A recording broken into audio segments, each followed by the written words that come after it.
I mean, I don't know. I mean, I look at today, Donald Trump is inheriting one of the best economies that a president has inherited in a very long period of time. I don't want to hear that bullshit. I don't want to hear that bullshit. That's the narrative that is going to come out of the mainstream liberal media because they know that Trump's economy is probably going to be great, right? And if Trump's economy is great, they'll say, well, it was Biden, right? This is Biden's economy, okay? This is what they'll say. So they're already pushing this. But I don't want to hear it, right? I don't want to hear it. If you look at the fact that something like net migration at the border is lower than it was even before Donald Trump took office. If you want to look at the stock market, you're looking at the stock market rise. I'm not even finished running it down yet. This is the first time. The border needs to be secured further, and this number can be accurate. This is the first.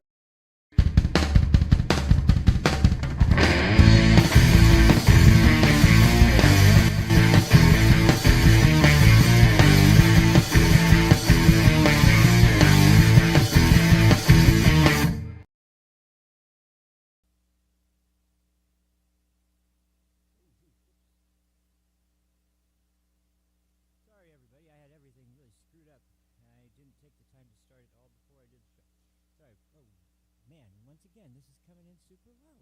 What is going on?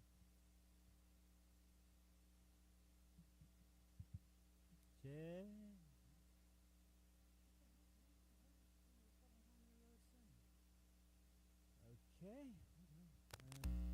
Oh, nope. Hold on. Oh, now, wait.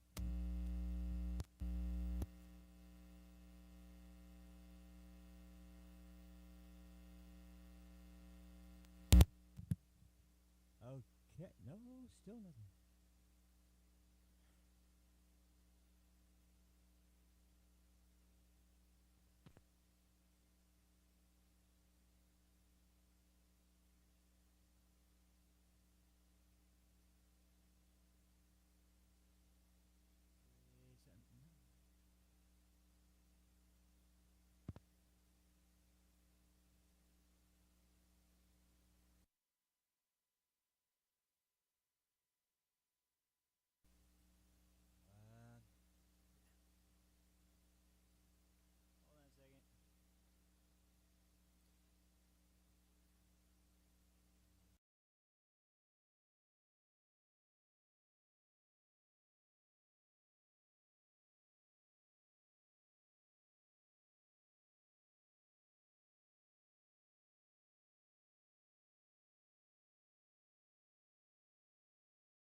Okay, we're back. Sorry, I figured out what it is. It's my mic booster. It's inline, and it's this is the second time it's gone out now. It's starting to get really annoying. But anyway, sorry about that, guys. Man, I was laughing my ass off with that intro too. I was in a good mood. Well, oh well. I'll try not to let it screw with the rest of this. So, anyway. I didn't have to, but I wasn't even thinking when I started today. I was just rushing to get it started because I was trying to hold out, and I was trying like hell to get the clip of the election's been certified.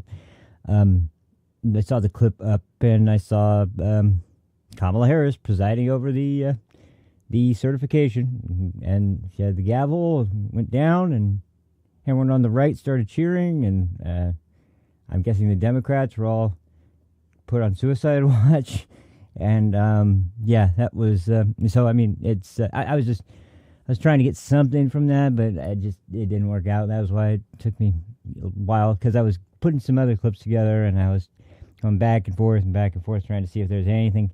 Then I saw this one video, and I was trying to figure out if there's something to it, but I think it was just an angry left-wing dude on his channel just ranting about how Trump's backpedaling or something, and I was like, wait, what? And because he apparently said something to Congress about what he wants to get done, and then somebody was surprised about, I don't know who would have been surprised, but unless he's just the only person, because I haven't seen one other video up that's been about anything like that. So I don't know. I don't know what the thing was. Maybe I'm wrong, but I haven't seen anything else other than some random dude on you. It was actually on Rumble. Some random dude on Rumble that I've never heard of that had this come up. So I don't know, but I guess if anything else comes up that I don't know about, I'll make a note of it. But in the meantime, that's the main news. Now, the main thing I was going to stick with was originally just going to be coverage of some stuff I thought was interesting, and most likely be from, because, I mean, a lot of people have been talking about Scott Jennings at CNN, and I will admit I'm a fan as well as everybody else. He has some pretty damn good arguments, although I know that I have to guess at some of the things he says he doesn't really wholeheartedly agree with. He just has to say them for the sake of remaining on CNN just to have a job. Because, although I have to admit, also I'm with some of the people who have suggested if CNN doesn't give him his own show, he should just go somewhere else, because the guy could do a killing on his own. He's definitely got the instincts. He's smart enough, and he seems to know the ins and outs of Washington pretty damn well to be able to make the critiques he does. Because he's not. He doesn't have that kind of establishment Republican kind of exterior posture of that elitist sort of and neocon sort of perspective on everything, where it's always well, Donald Trump better be careful not to upset our NATO allies or something, some stupid garbage like that. He's more of a MAGA sort of supporting Republican, and I know he comes from a world of he definitely is from a generation where that wasn't the Republican Party, but it seems like he's one of the people that kind of took to it to a point that he does support Donald Trump and has always seemed to support Donald Trump. But yeah, I was kind of expecting more or less to go over some arguments that went on over there, and maybe highlight something that was a decent discussion. But of course, there's no decent discussions on CNN. It would have been more of a decent discussion that Scott Jennings would have brought up. But I actually found something else a little more interesting. We'll go over in just a little bit. But first, a few things to go over. The first one was, well, the intro clip was that was just. That was just too ridiculous to not spotlight, and that's a channel, Black Conservative Perspective. I highly recommend checking him out on YouTube. I've used his clips several times. I'm sorry, dude, if you're ever watching this, that I use your clips kind of regularly, but what can I say? You find some of the best clips. But the part where he cuts that dude off, I don't want to hear that bullshit. I was like, oh God, I just burst out laughing the first time I heard that, and I did again when I was playing it on the opening, because I was like, man, yeah, that guy's drinking the Kool-Aid for sure. But anyway, I did come up with a little short set of a couple clips, and a few, 3 clips of various leftists with coping as hard as they can over the election, and they really are. I mean, they're finding anyone to put their blame on. I find it funny that Merrick Garland is one of the first ones they've been going to for a while now, because Merrick Garland has been there at their every women called for anything they wanted, from making himself look like a jackass for basically everything he's done for this administration, and now they're throwing the bus on him. They're not even driving the bus over him and backing it up. They're freaking just taking the bus, lifting it and throwing it on him, and it's just, oh God, it's pretty interesting. But and then there's just the people who are talking about how, no, this danger is that Trump's first administration was really dangerous. Oh, whoops! Hold on a second. Let me turn the light on. First I need that, and then I need the light. Where is the light? Oh, the light switch is up here now. That's right.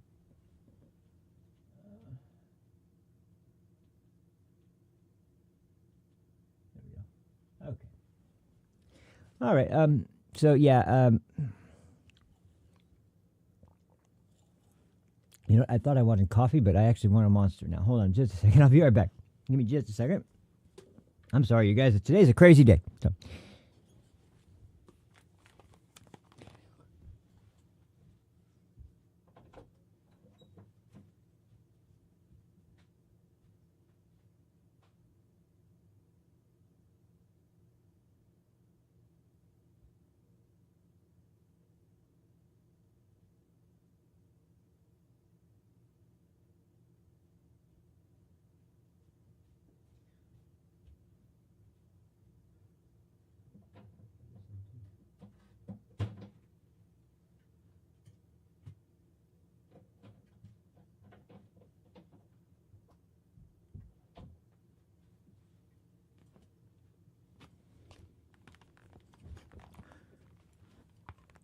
Okay, I'm back, and so we can get started on this. So anyway, what was I going to say? Oh yeah, let's get started with this. It's sort of just a compilation of some of the most interesting stuff I've seen today.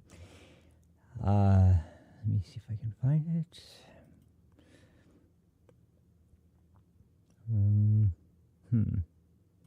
Oh yeah, it's got to be in here for sure.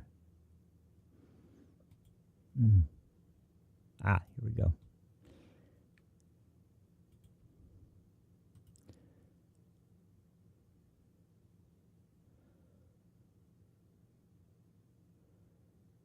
Oh, I forgot all about that. I'm gonna get rid of that. Sorry, I'm getting rid of some stuff I should have tossed out a long time ago, but oh well. Okay, here we go. Now, this should be it. Yeah. Is it? Wait, how long is it? Oh, no, that's not it. Oh, that's right. I made one that was messed up for some reason. I tried to render it, and it came out all messed up. It was blank. So here we go. This is it. It's about 5 minutes. All right, let me get this queued up. Okay. Now, we can... Wait, hold on. I don't get why it does this all the time now. It makes it so weird. We can only full screen it when you're playing something. I don't understand that one, but oh well. Anyway, okay. Let's go ahead and... This should be fine. Yep. There we go. We're good. All right. Oh, whoops. Here, let's pull this over. Oh, I'm going to need to... I need to adjust the light again, god damn it. I don't know how that happened. Oh well. Oh, I think I do actually. Hold up. Well, I'm not gonna bother with it right now. I'll do it later. I don't think you guys are gonna mind too much, so hold on. Alright, let's get started with this, and yeah, I'll bring it up on the other side. Probably just gonna go all the way through this. This is just some ridiculous points and some left-wing media hosts breaking down over freaking Trump's presidency. So let's go ahead and check this out. Today, Congress is certifying the 2024 election results in the major step that paves the way for the president-elect Donald Trump to return to the White House. And Justice Department officials are taking stock of the now failed effort to prosecute Donald Trump for obstructing the same official process 4 years ago. Of course, they're going to bring that up. With the final report on the investigation expected to be released soon, critics are starting to point the finger in a lot of directions, including at Attorney General Merrick Garland and decisions he made after the insurrection and about the investigation. Let's get over to CNN's Evan Perez. He's got more on this exclusive report. Tell us what you've learned. Well, Kate, you know, what critics would call the lost year inside the Justice Department, they say it was something that they had to do. They had to spend a lot of time looking into every single possible corner to see whether there was more evidence to tie Donald Trump to the violence we saw that day. One of the things they did find was there was this tip that developed in about June of 2021 that seemed to indicate that there was some kind of meeting between Trump or someone very close to Some him kind of meeting. and Oh, members of no. the Proud Boys. These are the people who were behind some of the members worst of the violence Proud on Boys. January Oh, 6th. And so they spent months looking into that. They looked into the infamous they did. Willard Room, where people were trying to help overturn the election results. They also looked into Oh, that's possible what they were financial doing. ties. They were trying All to of that overturn the took election about a year. results And in so the Willard when you Room. heard from Attorney General Oh, my Merrick God. Garland about a year later, on the anniversary of the attack, here's the words he said that gave people hope about what this investigation was about. The actions we have taken thus far will not be our last. The Justice Department remains committed to holding all January 6 perpetrators at any level accountable under law, Listen to this. whether they were present that day or were otherwise criminally responsible for the assault on our democracy. Now I just have to say, you hear that wording there? Whether they were present that day or whether they were responsible for some of the violence we saw that day. Does that sound a little strange to you like it does to me? Like, if you're present, oh, you're just as guilty as those evil ones that committed violence. But don't think that you were just there and just standing there makes you any less culpable for that violence that other people did. It's still your fault. Just like it's that evil Trump's fault. These people, man. I don't know. And that guy didn't do enough? Come on now. Are you... Wow. What an admission, though, I guess. Hey, you can't accuse them of... well, they can't keep their fucking mouths shut, so of course they can't help but admit it because they're proud of what they pull off. They're only disappointed they lost. And when those words that the Attorney General said really gave people hope that they, at least the critics of Anybody Donald got Trump, hope they from believed that is that just he a was, sick of in fuck. the end, going to be held accountable. Kate, what people didn't realize, of course, was that there was a calendar that was expiring and expired very rapidly, especially when Donald Trump became the inevitable nominee for the Republican Party. One critic I talked to, someone who was involved in the investigation early on, said they wasted time. They were not strategic. It was a whole year of nothing. And they said what the investigation ended up doing was boosting Trump during that primary, the Republican primary, of course. This remains an evenly divided country, and no one, to paraphrase William F. Buckley, no one is held hostage to the results of the last election other than what the Constitution tells us.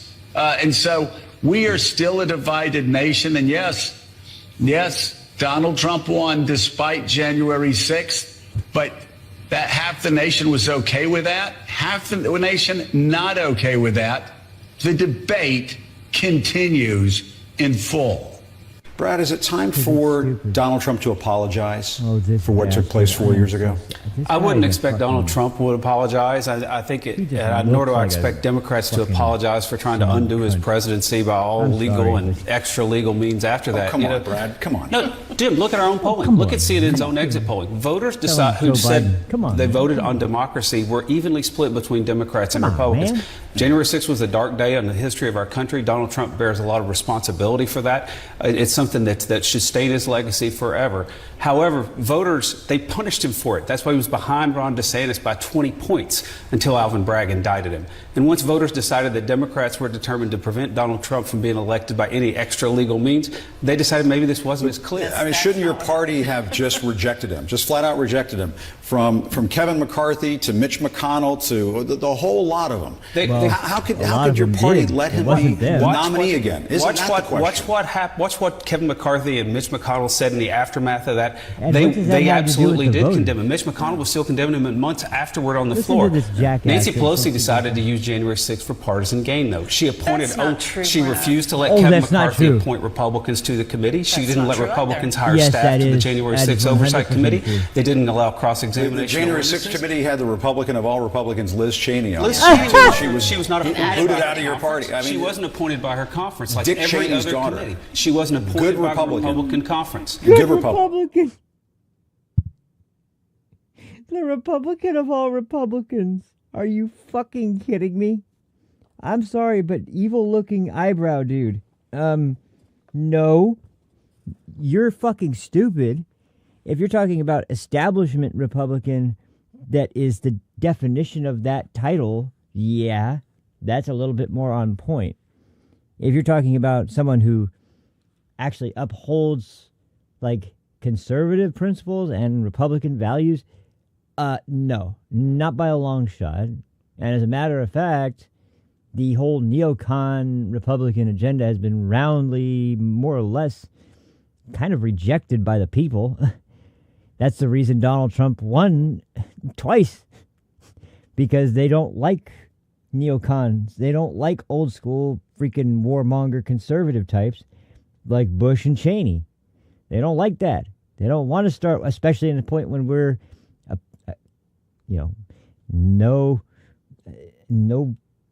acknowledgement from you guys on this, I understand, but the truth of the matter is that, we're still in a seriously bad economy that is, yes, inflation is still going up.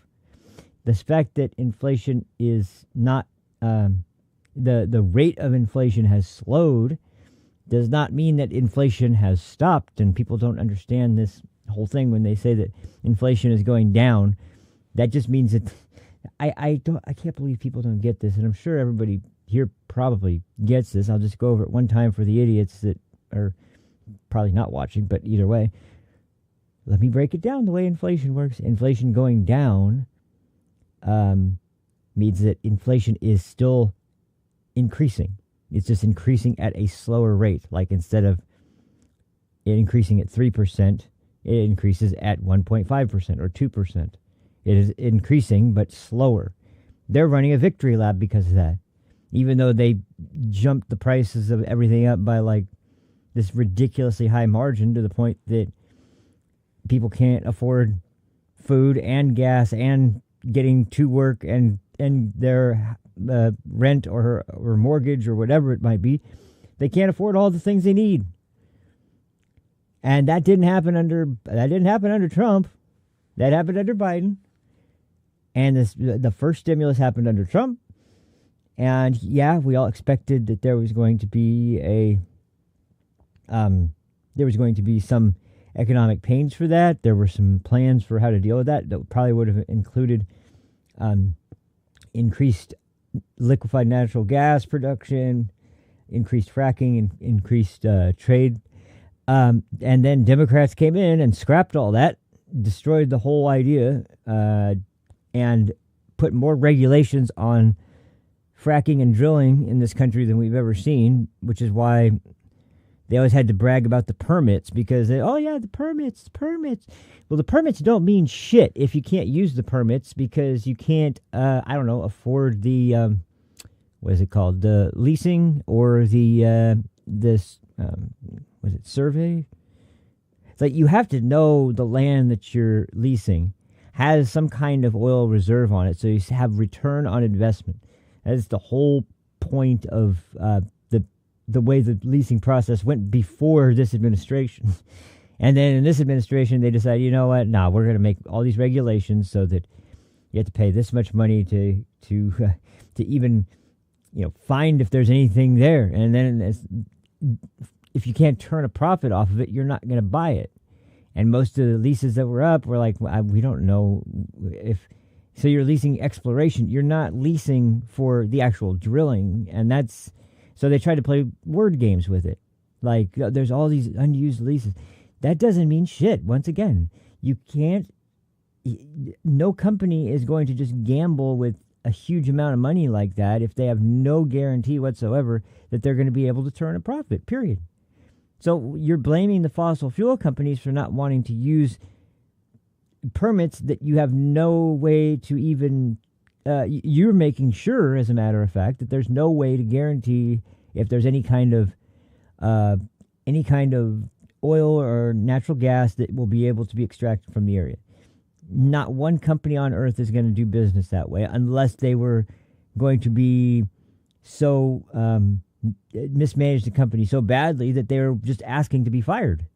I mean, that's kind of that's the kind of thing that would have you be negligent to your shareholders, and you wouldn't be you would no longer be in control of the company. It was a very fucked up time, and it still is until Trump opens the spigot back up. And that's really one of the core. See, that's one of the things that everyone's trying to figure out. Well, how's he going to bring the economy back? How's he going to fix the economy? The problem with the economy predominantly right now is all the regulations that came up for liquefied natural gas and for fracking and for drilling. And let me just explain one thing to you, because this one was the one that really opened my eyes to how ridiculous this administration was, in terms of, especially when it comes to liquefied natural gas, which, by the way, if you don't know the stats on liquefied natural gas, I heard the breakdown at one point. It's far cleaner than coal. It's even cleaner than any. It's cleaner than basically any other fossil fuel. The only thing that would be cleaner would be like nuclear power, and people are still, for some reason, so opposed to that. I think people's head goes straight to Chernobyl or something. They think that we're gonna have reactors like that or something. It's like, no, that, like, you ever heard of small modular reactors? Like, there's the technology as advanced, just like every other technology. It's far ahead of that. It's not like you have a meltdown and you're gonna destroy the country with a nuclear reactor anymore. That's not the way it works. But even barring that, let's just say that, okay, liquefied natural gas is far cleaner than coal, which, by the way, is predominantly what China still uses. They're building all kinds of new coal-fired plants in China every day. This country shut down so many coal plants, and then they also started to shut down places that use regular fossil fuel related oils and petrol-based power to which is why, I mean, in Texas, when the grid failed because of the wind turbines being in the middle of a snowstorm and getting frozen and not being able to move, and then whole huge chunks of Texas were going without power, that was because of that brilliant idea. And then there's the whole issue, which I hope I can spotlight in greater detail at some point, because this is one thing that I never got. I've said I used to be a leftist, not a leftist. I used to be more liberal. I've always been sort of centrist, but I used to lean definitely more to the left. Now I definitely lean much more to the right. But one of the things that, because I've said I'm from California. I don't live on the coast, but I live not too far away from the coast, a couple hours. And growing up, I always went to the ocean, so I've been a big fan of visiting coastal areas for a long time. But one thing that I always was fond of was, of course, like every kid, I loved sea life, and I loved whales and sharks and all that fun stuff. But I remember growing up, save the whales, save the sea life, save our ocean, save this.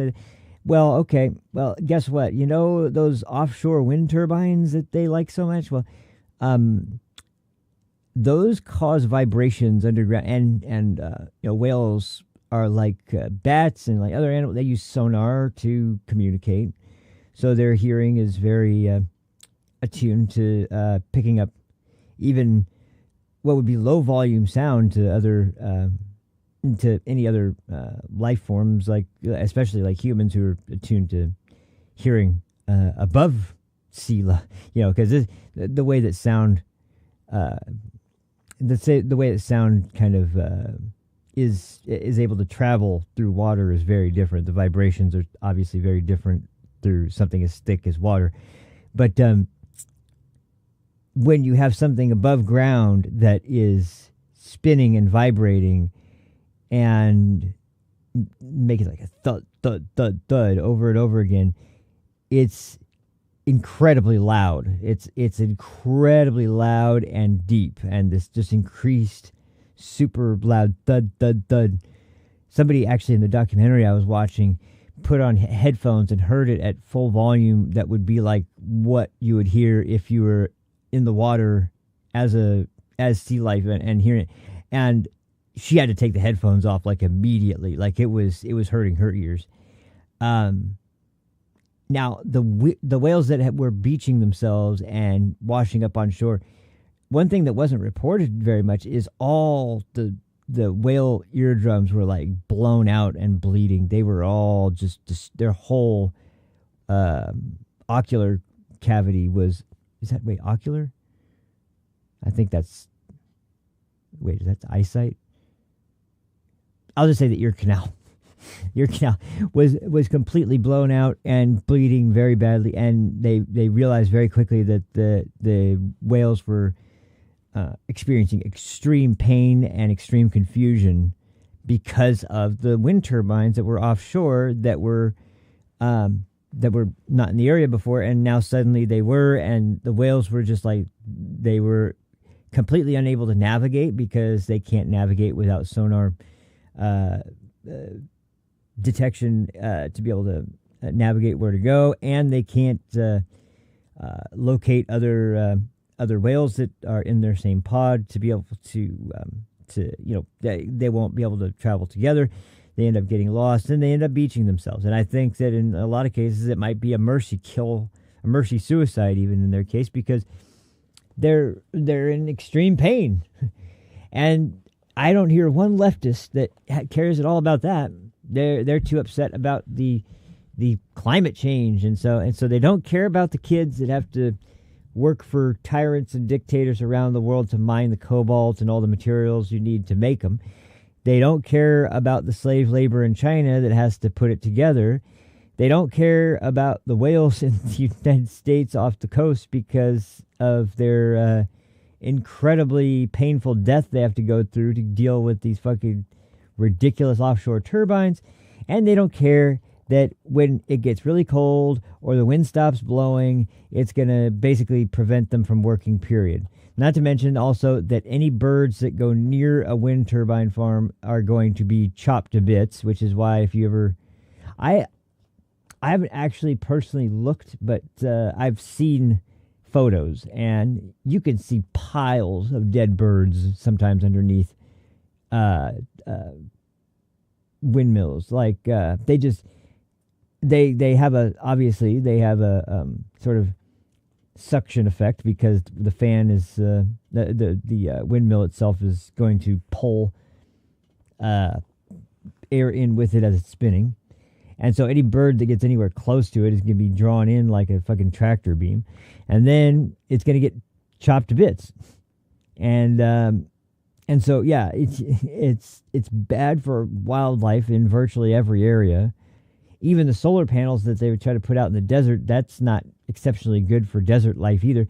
There's not one really... For the environmentalist party, they sure as shit don't seem to care much about the environment at all anymore. That's not a talking point, I guess. I guess they abandoned that. Climate change is too important, despite the fact that, I've heard this stat many times, and I'm sure anybody who's familiar with climate-related death can tell you this. Cold is far more responsible for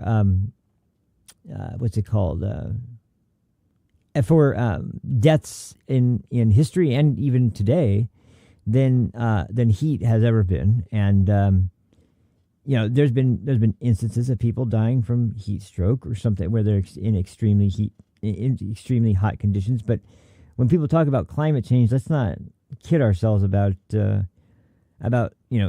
actual realistic cost. There's not one thing that anybody can point to. They point to all these natural disasters, but if you look at world history and you look at even recent history around the world, we're really at not much different conditions than we've been any other time in history. It's not like they've increased exponentially. There's no giant increase in... Now, the news media is very quick to sensationalize and talk about this stuff and then immediately link it to climate change because they need a narrative to align with... Here's my issue, and this was my issue from the very beginning with this subject. There's no way anymore to be able to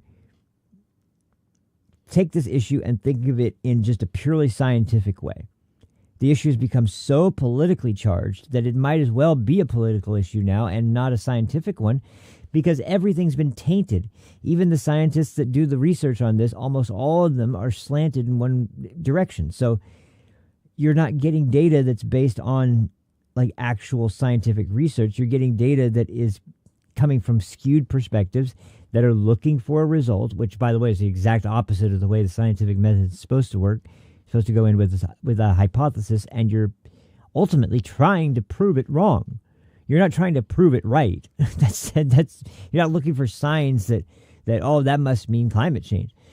No, you're supposed to go in with the mindset that what evidence is there to prove this to be false, and it's like just so the reason it's become that way is because it just kind of seemed like the Democrat Party adopted it as one of their platforms to, during election cycles, and Republicans were much more skeptical. And it maybe because early on it was because of, fossil fuel companies and having the ability to dump a large amount of money into Republican donors, especially, when you look back at the Bush administration, and he didn't do the Republicans any favors because of Dick Cheney, Halliburton, a whole scandal there. That was all big mess. But there's certain members that are getting ridiculous donations. Guess what? There's Democrats getting ridiculous donations from unions, from tribal communities, and by the way, tribal communities, especially ones that have Indian gaming, they have a shit ton of money. Don't think that they are, just some poor community of indigent people. No. They have any group of Native Americans on reservations that are able to set up Indian gambling. Especially in California, Indian gaming is, because we don't have legal casinos essentially in California. We have Indian gaming. So, and there's stipulations on that. Like, one thing that's kind of funny, I am particularly fond of roulette and of craps, and so when we went, at one point they used to not have those games at all, and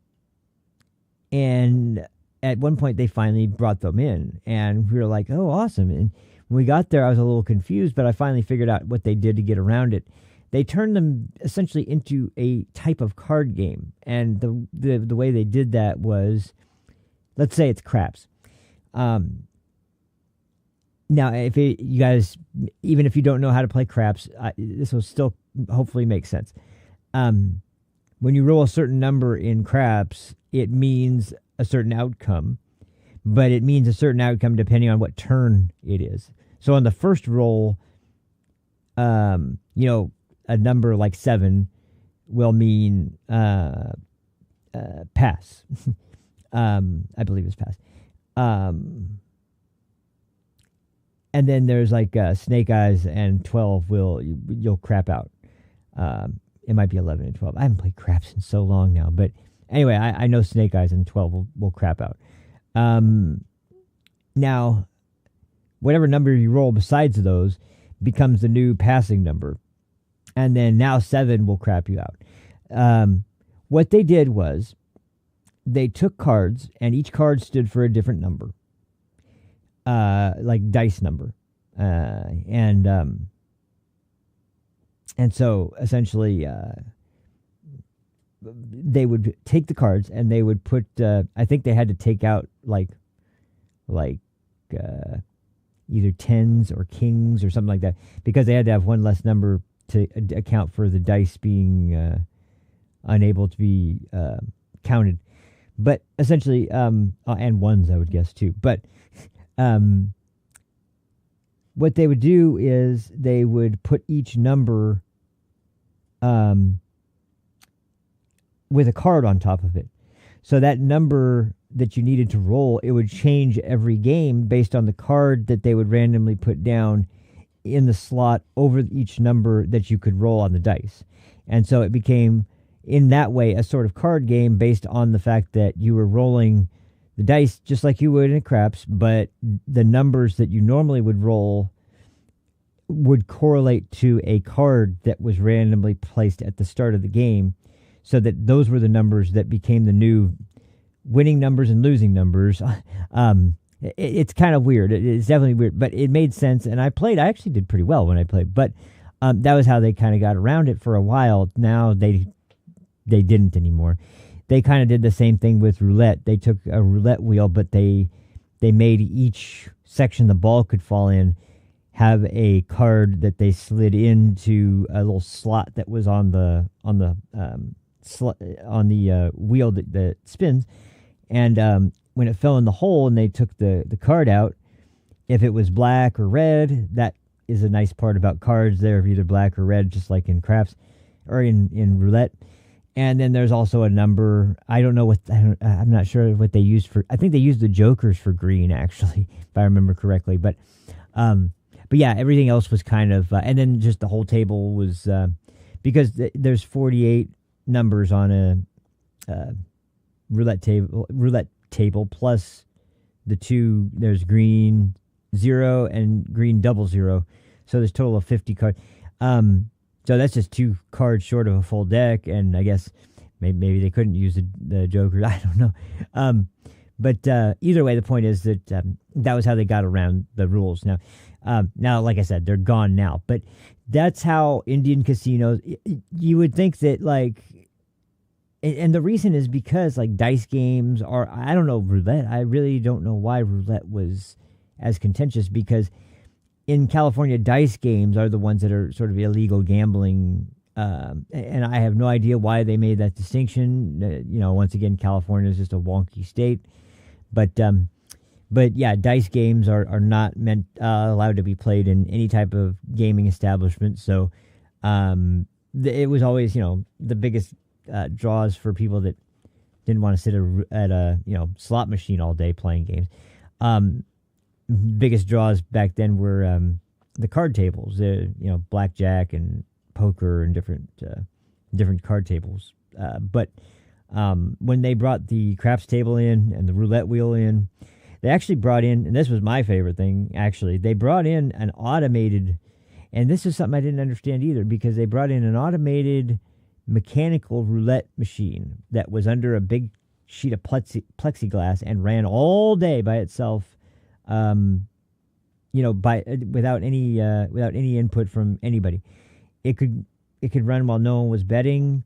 It would allow you about 1 minute to bet, and you could put in your money into a slot based on how much you wanted to spend.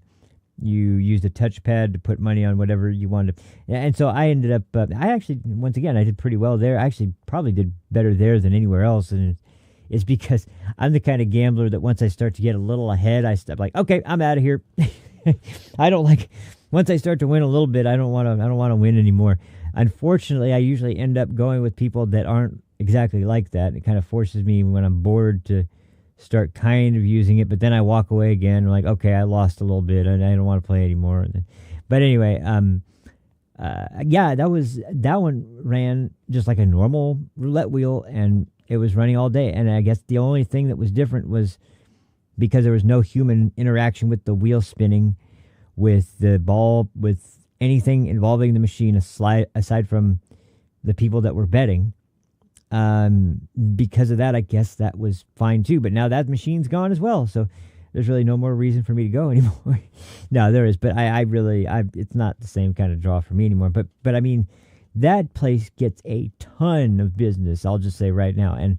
And so anybody that feels like, the Native American reservations and the tribes that are local to areas where there's potential Indian gaming, oh no, they make plenty of money. So it's not like they're in dire straits because of the financial situation.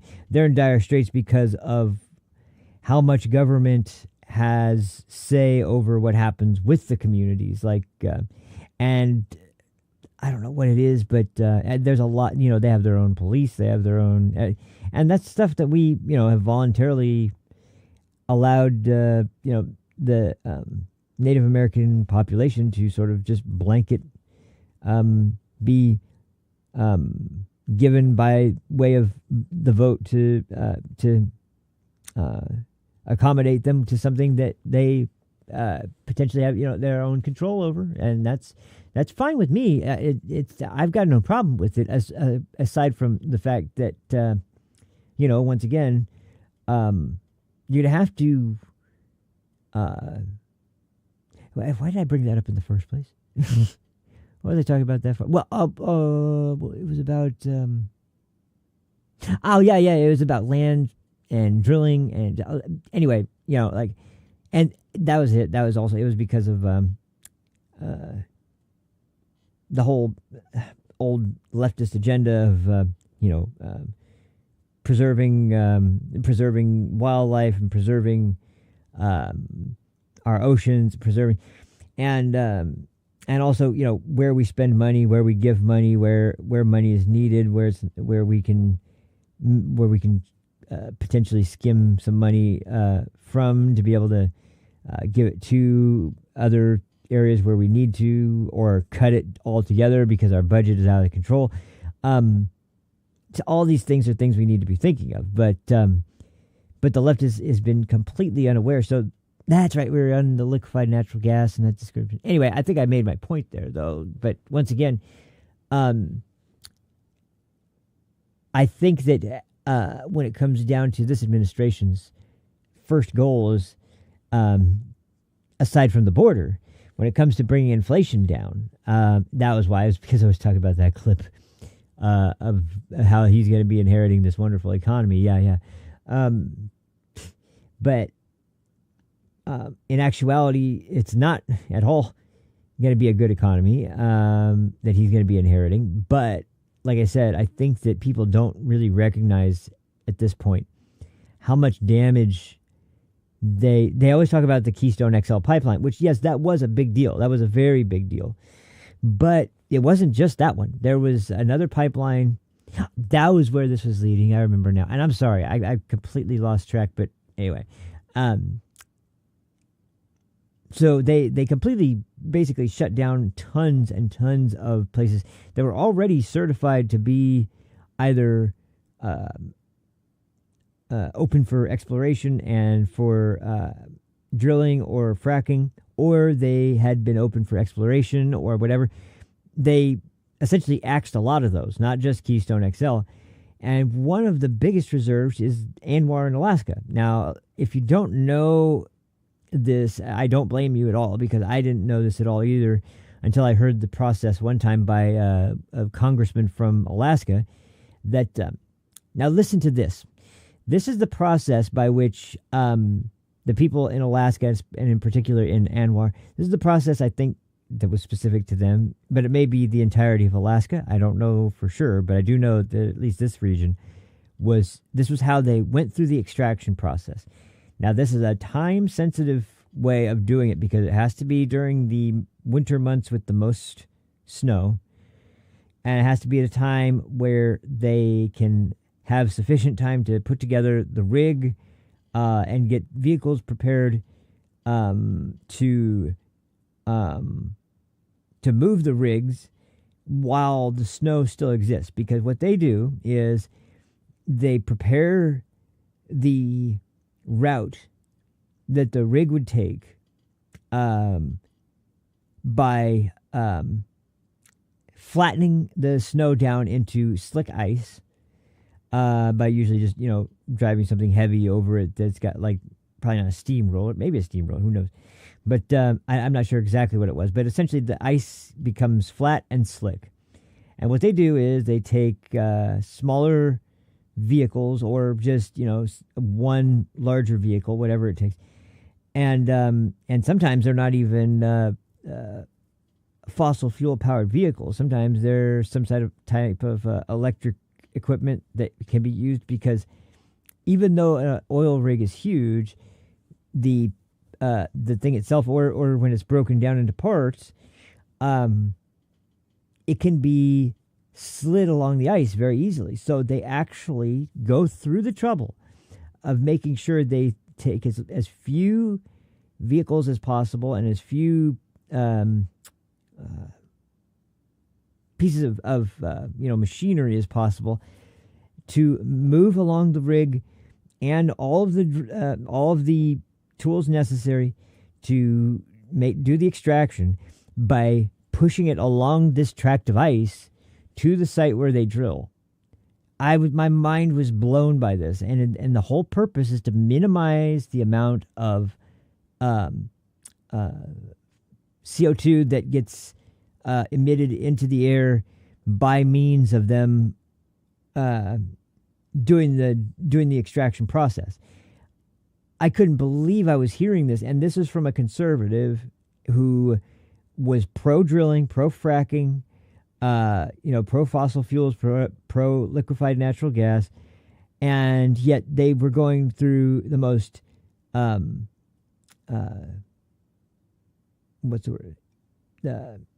eco-friendly method possible of getting the process done. They're going so far above and beyond to make sure that the process and the extraction is as clean as possible to be done. They also, as well as the rest of the United States, when you compare our liquefied natural gas and our petroleum-based products like oil and gasoline, our products are the cleanest burning in the world.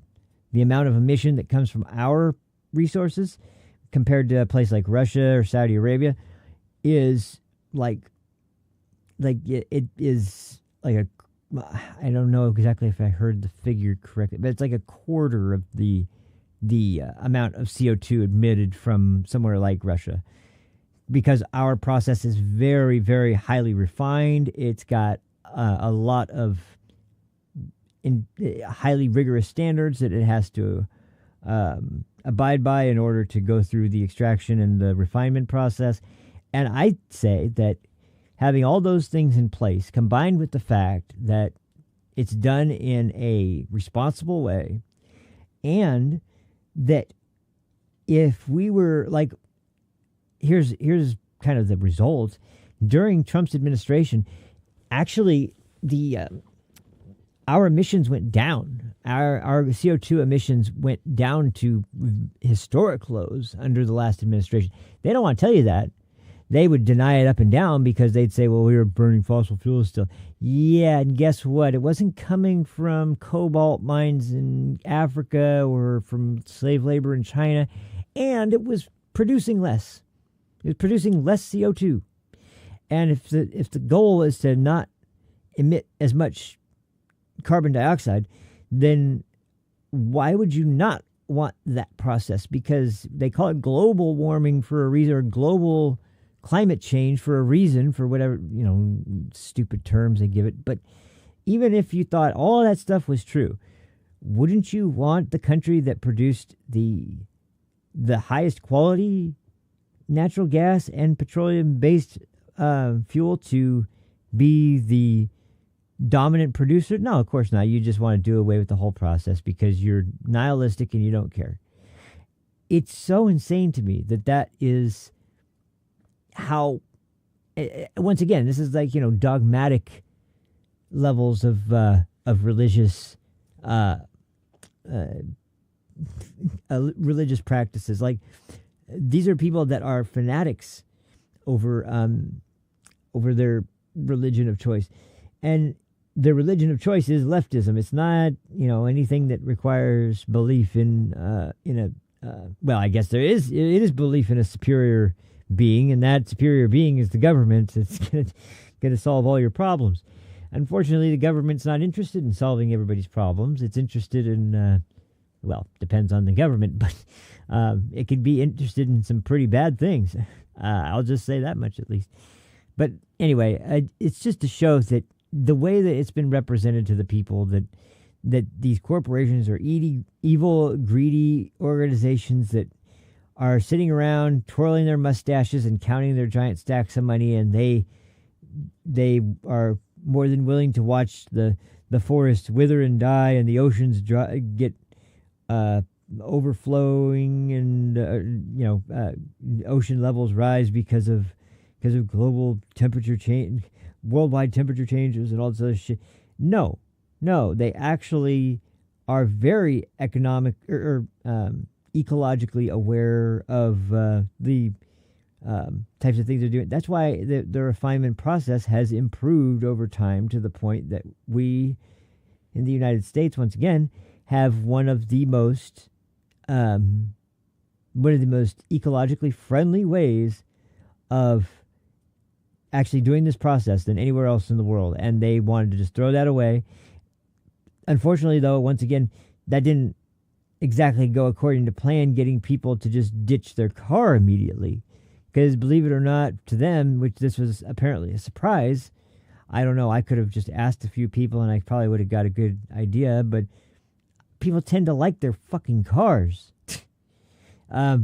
So they're like, no, I'm not spending, the ridiculous huge amount you want me to spend on a electric car, even with your ridiculous fucking tax credit that you're trying to sell off as this grand idea. No, it's not. I'm not buying one. So they have all these electric vehicles made. Nobody can sell them.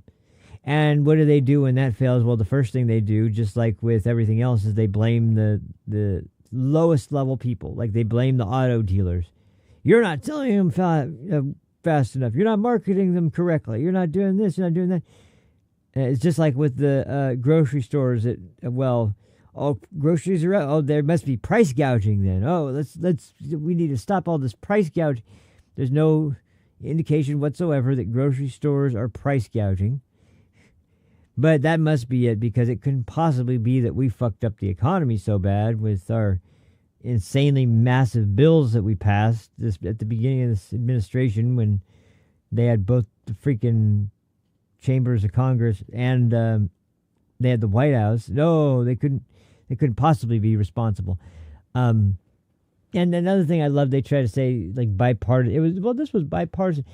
First of all, I heard this question the other day, and it also got me to thinking, what is it that makes bipartisanship good?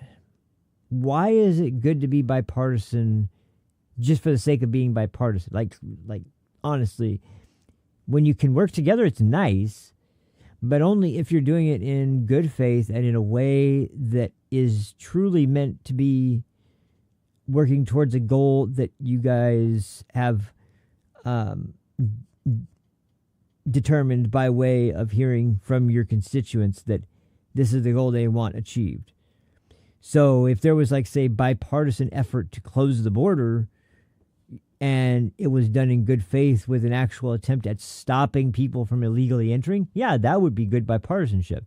Unfortunately, the bipartisan border bill was bullshit because it wasn't bipartisan at all. It was like I've discussed before, it was the one lone conservative that was in the room for the discussions was getting outweighed by the one old Republican that didn't really give a shit, and the two Democrats who were going to throw their weight around every chance they got to get as much leverage as possible, and the old incompetent president who didn't even know what he was doing, being told to just say no to anything that the Republican has to say. That's basically the dynamic of the bipartisanship in that one. So don't give me this shit about bipartisanship and how important it is.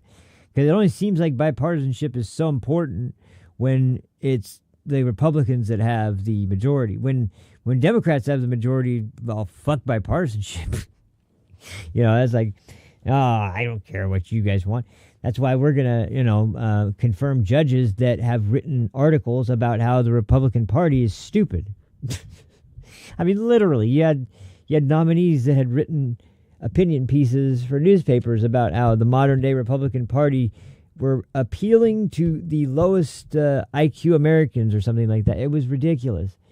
And you're going to wonder why people are going to kind of be a bit cynical of the idea that you want some bipartisan effort to, go fuck yourself. This whole thing was a joke, man. Anyway, before it gets too late, I wanted to go over that last clip with and I know I've talked about everything but the inauguration really at this point, or not the inauguration, the confirmation. But to be honest, really, I mean, now that the process has already occurred, and we knew that there wasn't going to be any kind of demonstration or anything. I thought it was interesting because they're going to be finding every possible way to cope with this situation for the next probably 4 years, and it's going to be a lot. There's going to be a lot of shady room deals to try to attempt to derail the agenda. And I think that in this clip, actually, this is kind of a good way to segue into it. Glenn Greenwald is he does a show on Rumble called System Update, and Glenn Greenwald, he's a weird character to me because I agree with a lot of what he says. I very strongly disagree with a lot of what he says, but I gotta admit he's an incredibly honest reporter at the very least. Like he's not somebody who is at all holding back when he gives his assessment of something, and he's also somebody who's more than willing to I didn't know this at the time because I didn't know who he was, but he's the one that first broke the Edward Snowden story, and so he's obviously put his neck out incredibly dangerously on his own behalf to get this story to the American people, and now he actually doesn't. I think kind of has to not live in the United States, but he's still mostly focuses on American politics, and he chimed in about he's been periodically chiming in about the race, the presidential race, and once again I liked what some of the stuff he has to say. Some of it I disagree with, and same thing in this story as well. But I will say that his overall assessment is something that I think is a very good description from a very unbiased perspective of exactly what it is that Trump is attempting to do in the second term and what he hopes to achieve with the second term and why. And also the response by not just his opposition, but even the people that claim to be his to be cooperating with him in this Congress. Because I already saw this thing today where or was it today? No, it was yesterday. It was on Sunday Morning Futures. It was first Maria talked to was it Mike Johnson?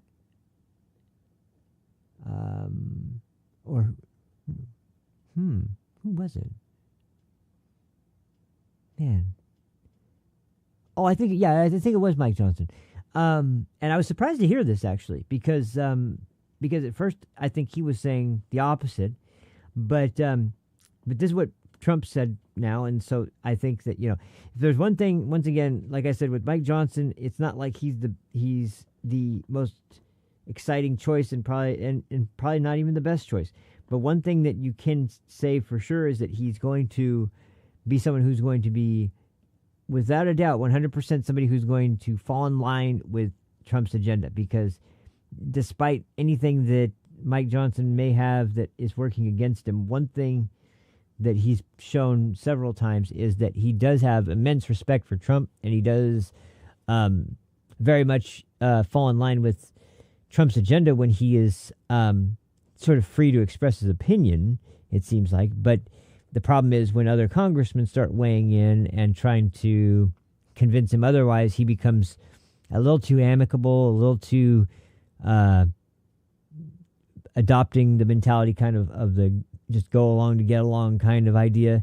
And he kind of starts to cave to one thing after the other, and it kind of becomes a domino effect to where he kind of seems like you don't know where he's going to end up falling by the time the whole thing is done, but it's not going to be anywhere near his original idea that he was going to just support the Trump position. And this time, I think there's at least a little bit of a difference, because as I've said before, one thing that this election really did very well was that it made it okay to be a Trump voter. You don't have to hide that you're a Trump voter. You don't have to hide that you support Donald Trump. I actually walk around this town, and once again in California, and once again in an area of California that was shifting red, but at the same time, an area that is filled with people that probably didn't vote or don't know anything about politics, but also are people that probably only hear, like a bunch of my friends who have no idea what Trump's platform is and don't understand Trump aside from what they've heard in leftist media. I'll never forget my first friend that I talked about this with. Well, it wasn't the first one I talked. Actually, the first two I talked about this with were in agreement with me, which surprised the hell out of me because they had grown up and been pretty much just like me politically, except maybe not quite as involved. Like, I'd always been much more interested than the rest of my friends in political sorts of issues, but more or less, there was one other guy, one of my best friends actually. Missed this dude. He works a lot now. I haven't talked to him, but he got married, and so I hope he's doing well. But yeah, he's in fact, I'll just say this: he's the guy that talked with me about computer building, and guy that showed me how to build PCs, put PC parts together, and when he had heard that years ago now, when I built my first PC, he was probably the most happy of anybody that I knew that was is super impressed. And he was, at the time, he works in tech right now. He does computer and network repair work for companies that need someone brought in to repair their computers or their network or whatever. So he's incredibly knowledgeable. One thing he has over me for sure, and he's always had over me, is he knows coding for multiple different types of software and just in general, I'd almost call him a genius. I don't know if he qualifies as a genius, but he sure seems like a genius when he talks about ideas that he's had and stuff. But anyway, he was one that agreed with me. Another friend of mine who actually lives in San Francisco, for fuck's sake, he actually agreed with me. And that was really surprising. The next guy I talked to was the guy that the first thing he accused me of was being a 4chan troll, and I was like, dude, I don't even go on 4chan. I don't use 4chan. I haven't used 4chan in my life, and at that time I didn't. I have since then, but I don't have. I've never. It was a highly. I was looking at something really specific on one topic, and I was only there to get that information. I'm not a 4chan user. The site's not. I'm not even a message board person in general. I don't like Reddit. I don't like any message board really. I've never been a big fan of message boards. Just the point is that that was his conclusion based on my position politically, and I was just like, oh wow, okay. Which that was before Biden was elected, so I'd love to talk to him now and ask him how that whole thing worked out for him, because there's a few, like I said that the other day about a neighbor that I was living across from not too long ago. Before I moved in back over here, I had lived not so far away, but I had some other neighbors, and one of them was in the same position, and similar to that guy. My friend was like, what do you mean? What do you mean Biden? I don't see anything wrong with it. So I'd love to ask him that question too. He's like, how was that Biden? I thought his mental faculties were fine. I thought there was no problem with him. He wasn't too old. He was going to be fine. What happened? I thought everything was cool, dude. I thought I was just a 4chan troll. Like, what's going on here? Anyway, I just thought that was funny. But anyway, so back to the subject. I'm sorry, I'm going off on tangents today all over the place. So Glenn is somebody who, like I said, he broke the Snowden story. He's a very valid reporter for all kinds of subjects. He's friends with Tucker. You know, he appeared on Tucker's show a lot, and when he was still at Fox. And I don't think the people at Fox like that a ton, but because he is still a lefty, make no mistake about it, he's definitely still a lefty. But I love his take on this because it is very down to earth, very real, very realistic in terms of the view he takes of it. And he also shows a clip that kind of helps to prove his point. And I got to admit, it was from the Joe Rogan Experience, and it's pretty spot on. So let me bring this clip up, and then we'll. This is a long clip, so we'll just play this, and we'll probably close for the day after that. But yeah, I wanted to get through this because it's a really good summary from a guy who, you know, like I said, is somebody who's not always in line with, well, hasn't historically always been in line with Donald Trump, but this time around, especially seeing the people he's welcomed in and now that his cabinet is more or less falling into place in a way that almost all the major positions have been named with a nominee. It's looking like you're going to have a group of people that is going to be unlike any administration, at least in my lifetime, like not even close. Not one other administration that I've ever seen has come up with such a group of people that are so diverse, yet so particularly qualified in their own way of being in the position that they're nominated for because of their experience and their skill set and their interests and really just about everything that makes them who they are. They're perfectly suited to go into these positions. So let me go ahead and pull this up. And how long is this? This is...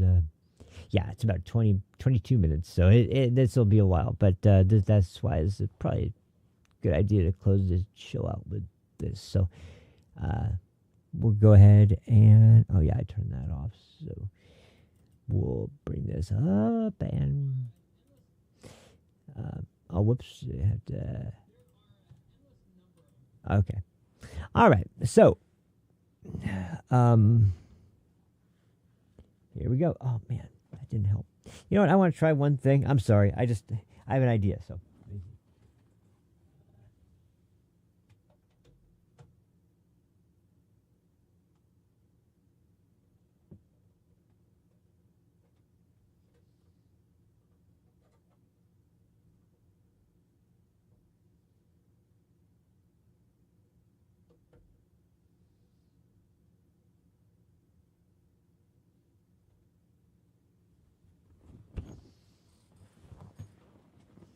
Oh, almost. Oh, jeez. My smokes are on my butt.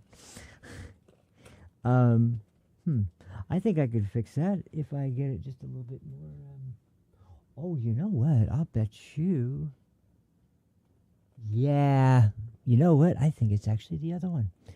Hold on just a second. I'm sorry. This will just take a second. I think I figured it out, so hold on.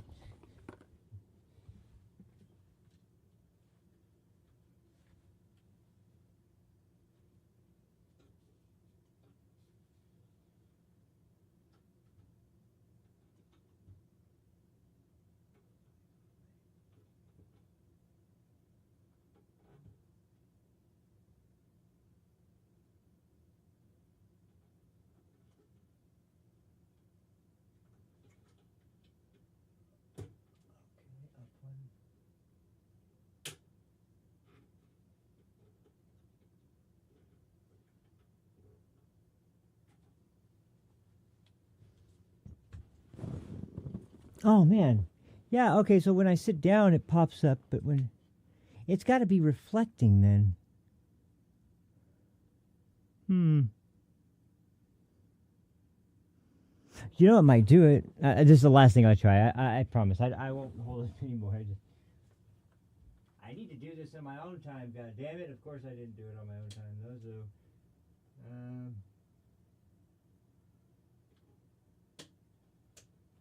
here, hold on. Let's try this.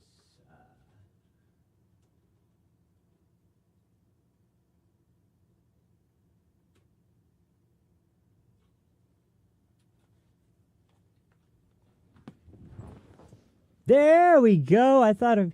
Oh, well, it's still not. It's much better, so I'll take it. Okay, let's do this. Yeah, damn, that helped out a lot. It's still there, but it's in a position where it's easier to hide. So, okay, let's go ahead and do this. Man, yep. Now next time I'll definitely be able to fix it easier. So let's go ahead and start this clip. Oh, I gotta turn the volume on. There we go. All right. There are an endless number of ways to talk about Donald Trump, the first Trump presidency, the imminent second Trump presidency, Donald Trump's dominance of American political life and therefore political life in the West over the last almost full decade now, and 4 more years presumably are coming. There's so many things that one can say about it. I don't think there's any question that Trump is one of the most, if not the most consequential presidents of our lifetime. That's neither praise nor critique. That's just an observation that I think is undeniably true. The impact that he has had on media, the impact that he's had on political coalitions, the impact that he's had on policy, on political culture throughout the West and beyond, I think is far beyond any other specific president. Maybe Richard Nixon is the president who competes with him in terms of how consequential he was and his presidency was, for better or for worse. But I would say Trump is probably the most consequential. And the main reason for that, in my view, is how much he deviates from prior presidential patterns, certainly in the modern political age. He deviates comportmentally, he deviates rhetorically, he deviates ideologically, and he just deviates in terms of the entire way that he presents himself, the entire way that he speaks and acts, the things he says, the way he treats media. And in a way that makes it exciting to pay attention to journalism, to pay attention to politics, because it is a kind of transformative moment. Whatever you say about Donald Trump, you cannot say he's an ordinary political figure or an ordinary president. One of the things I think is most worth noting about Trump, the thing that for me has always been a vessel of potential, a reason why I think that there's something not only interesting but positive in Trump's emergence on the political scene, is precisely the fact that, unlike virtually every president from either political party in my lifetime, who was sort of a person that you just wind up and they reflexively embrace the most sacred authorities of DC's power centers, in part because they are byproducts of them. They're sort of strivers, people who have been training their whole life to become president. They're trained above all else in how to say and believe the things that advance their careerism and their self-interest and their political agenda. They just are reflexively unrevolutionary, eager not to alienate powerful people, and therefore they're very reliable vessels for establishment dogma. Trump has spent his entire life doing exactly the opposite. The fact that he wasn't even in politics at all, in any elected capacity as a candidate, basically until 2016, when he was 72 years old, 71 years old, I think is what enabled him to be so willing to just reject ideas and positions and pieties that presidents previous to him, major presidential candidates previous to him, would never even dreamed of rejecting, just because the cost is too high, the anger on the part of powerful and influential people is too intense. And yet, for whatever reasons, Trump is constituted in such a way as to not really care about that. I think he does crave, at a certain level, gaining approval and being liked, but there's a bigger part of him that is willing to incur the wrath of the people who are most powerful. And as a result, this unpredictability, what I began by talking about, I think is central to Trump, to understanding who he is, what he's done, but also the potential that his presidency, both the prior one and his candidacy in 2020 and now his second presidency in 2025, in order to understand it, I think that is the crucial characteristic, this idea of unpredictability. My longtime colleague, the investigative reporter Jeremy Scahill, with whom I founded The Intercept, and is now at Drop Site News, which he created with Ryan Grimm and left The Intercept to do so, is obviously somebody who's not a fan of Donald Trump. I think Jeremy is very squarely situated on the left. He's a hardcore critic of the Democratic Party, but he's generally done his politics and his journalism on the left-wing sector of American political life. And yet, in October of this year, just a month before the election, he went on to Counterpoints, the Counterpoints show, and he talked about this attribute of Donald Trump that not only makes him unpredictable, but fills him with potential to destroy the worst parts of Washington that otherwise, in the absence of Trump, would be invulnerable. Here's how Jeremy described it. Donald Trump is in power. Now this goes to your other question. This happened to Ryan too. When Trump was president, I mean, clearly Donald Trump is not someone who represents much of my worldview, but there were elements of Trump's foreign policy that represented a departure from what we saw under the 8 years of Barack Obama, or kind of the elite consensus in Washington. This is one of the biggest talking points, and he's kind of I've heard this guy's sort of political perspective on a lot, and I don't agree with him on much. But one thing it seems like, no matter which side you're on, if you're a citizen, especially, who is either conservative or liberal, if you're Democrat or Republican, one thing that almost always seems to unite the population in terms of policy from Washington is we don't need to, first of all, be going around and giving all this money to all these countries that are supposedly our allies or supposedly in very bad financial positions, especially when our own people are suffering really badly. We don't need to go around trying to help the entire world with all of their issues, especially when we are all suffering here in the United States. And the other one is we also don't need to be acting as the world's bodyguards or the world's police or the world's, whatever, world's stewards as a country by interjecting in foreign wars constantly and getting ourselves involved in these conflicts all over the place because we think that we could help their country and bring our Western values to their country. Maybe they don't want our values. Maybe they don't want our help. Maybe they don't want our assistance.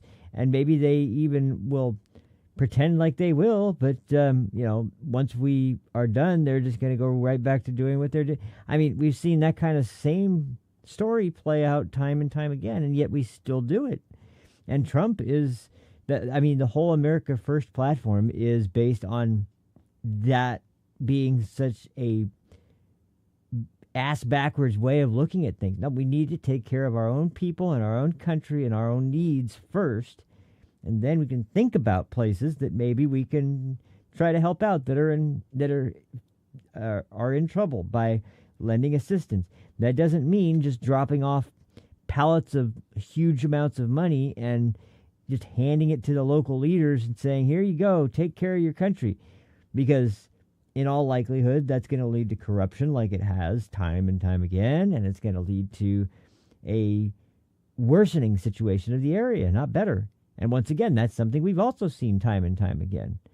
And of course, there's times where, for example, at least in terms of stability for one country, South Korea itself, they're free from the North Korean literal authoritarian dictatorship because they actually were able to divide the country into North and South. But at the same time, even though the South Korean people are not exactly, they're going through a similar population crisis as we all are. But them in particular, along with Japan, are really experiencing a very, very sharp population drop. At the very least, they are at this point in time, they're able to have a country that they can run on their own and don't have to be under the oppressive thumb of the North Korean regime. But that's one case out of, hundreds that we've been sticking our nose into. And it's like, I'm not saying that's not a good thing, but that one case is not proof that we need to try to do this in anywhere that we think we can't. No, we should, especially in a time like this. No, we don't need to do that kind of thing. Good Lord. So I think we're past that too. I think it's pretty self-evident at this point that it is not beneficial to us, nor is it beneficial to the countries we're supposedly helping, that we keep going around and doing this. And yet our leaders and people in Washington still act like this is such a noble cause. I'm sorry. We've kind of proven it's not. We've kind of proven more or less that, if anything, it's a way to enrich the companies that make all the weaponry.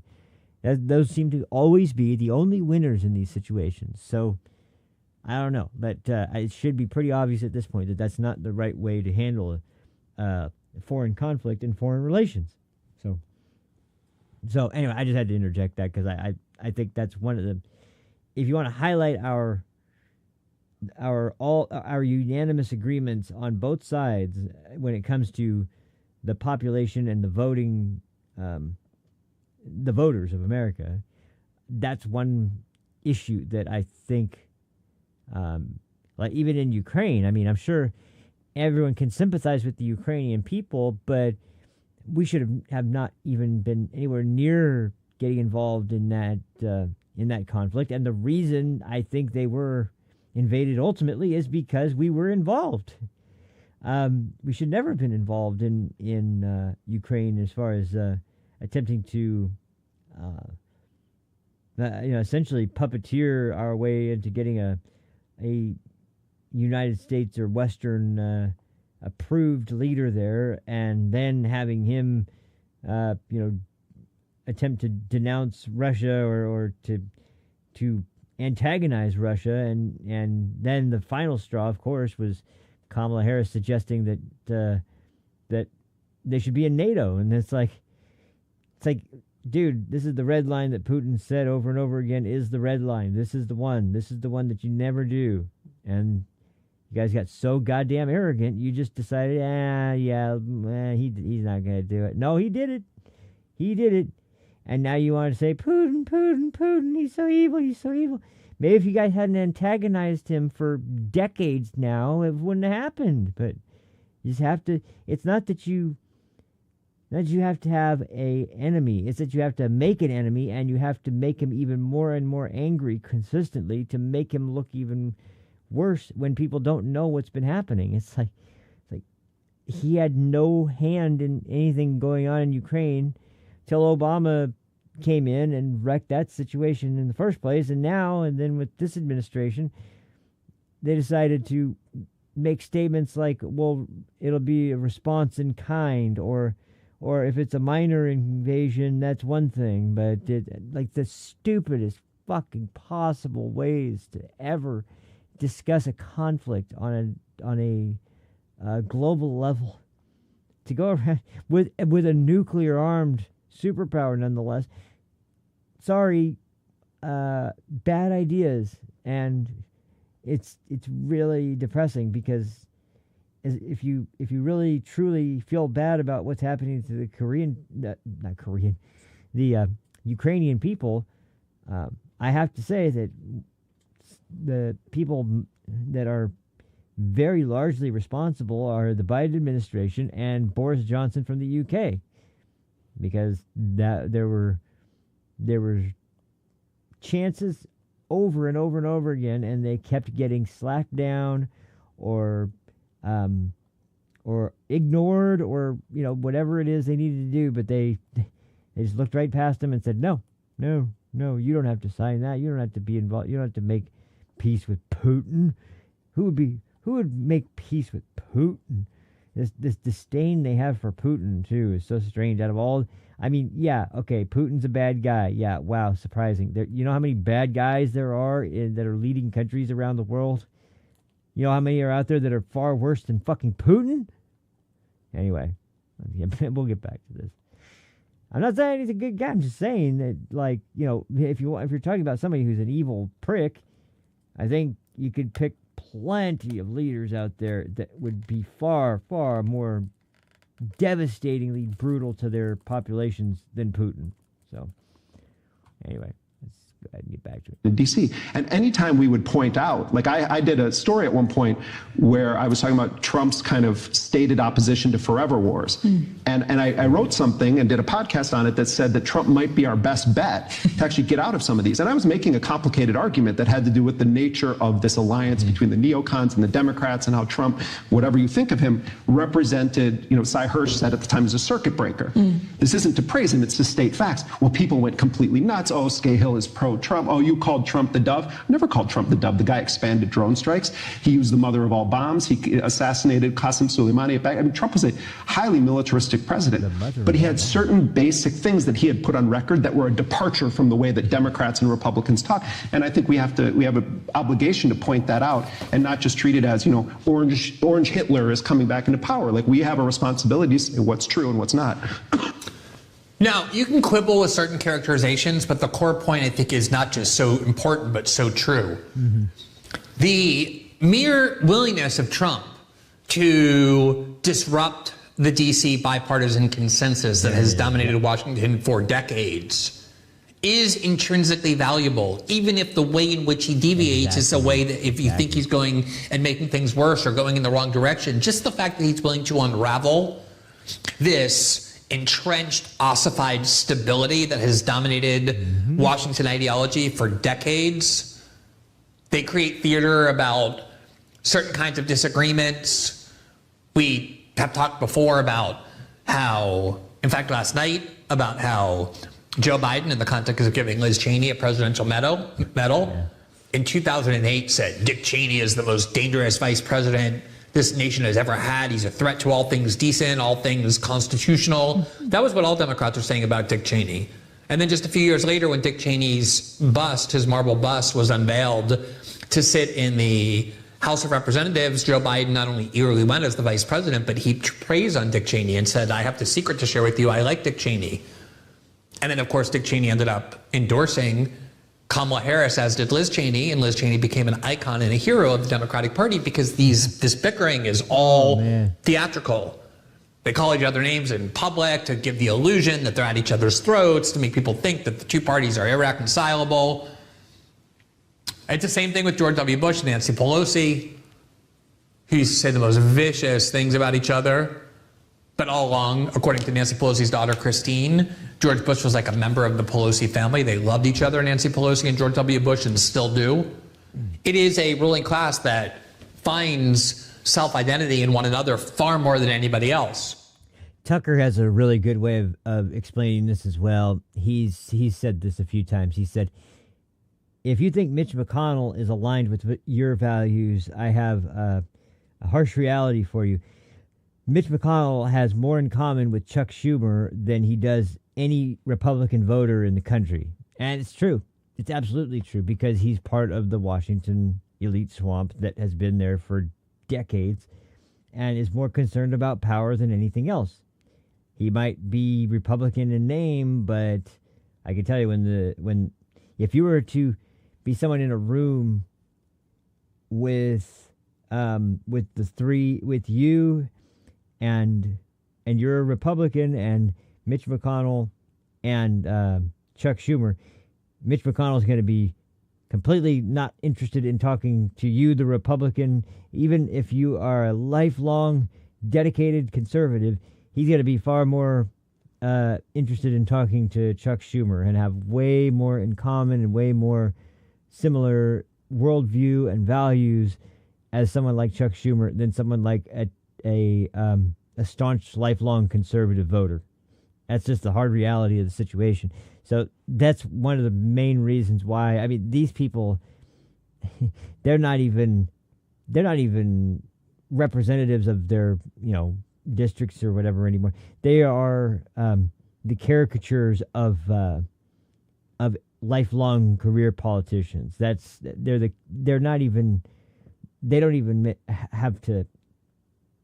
don't even go to the extent of hiding it. They just show it out in the open. They are essentially a stereotypical example of exactly what everyone thinks of when they think of a lifelong politician.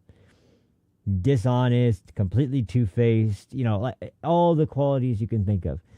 So, and it's true. That's Tucker's example of the first statement that I added my own editorial on top of it. But that's basically, the reality of the situation. And unfortunately, somehow people still keep voting these people in constantly. That's what really blows me away, is that you can watch this happen to a political candidate or a political figure that you supposedly have the ability to vote out every time. But then again, since they have the money, they can control who gets selected to be in primaries and who doesn't. And unless you get somebody who happens to be very independently wealthy and wants to challenge this person, and at the same time also has some sort of ability to break through the messaging and break through the lies and break through the propaganda, I mean, the possibilities are so small, and that is exactly what has destroyed Washington D.C. is that type of that sort of that's like the cycle of the way elections are conducted, who controls them, who controls the candidates, who controls the selection of candidates that can be involved. I mean, look at what they used to not let RFK be involved in the Democratic primary debates. Like they used every excuse under the sun. They did the same thing to who was the Republican that was trying to run that they didn't let. Oh, Larry Elder. It was Larry Elder. That's right. He wanted to be on the debate stage in the first couple primaries for the Republican Party. And they kept throwing all these things in his way, saying, "No, you don't meet this requirement or that requirement or blah blah blah." He came on and talked on his radio show about how at the last minute he met all the requirements, and they still said, "Well, this isn't a RNC certified poll cut." Hey, what do you mean it isn't? It says they are. It's like, well, no, we don't accept them. They gave him some ridiculous bullshit story that they pulled out of their ass the last minute just because they didn't want Larry Elder on stage. They didn't want to have to deal with Larry Elder, and I don't blame them for not wanting to deal with Larry Elder. The guy's a fucking debating machine. That guy is somebody you would not want to try to get into a debate with. Larry Elder's as sharp as he's like a. I don't even know how to describe Larry Elder. He's good. He's very good, particularly when it comes to debating people who are in any way kind of phony or disingenuous. He can cut right through that so easily. But that was one thing when he was. I swear, when he was running in that effort to impeach Gavin Newsom or what's it called when you do it to a governor? It's not called impeachment, is it? It's something else. It's I know because it happened once before when Arnold Schwarzenegger ran and won. It was after we had gosh, I can't remember the process name now, but I remember because the governor at the time was Gray Davis, and that dude was well, in our system we had some very specific reasons for our family that were very personal that kind of had to do with Gray Davis. But with Arnold Schwarzenegger, it was like after Gray Davis, or was it Pete Wilson? No, it's Gray Davis. Yeah, it was Gray Davis.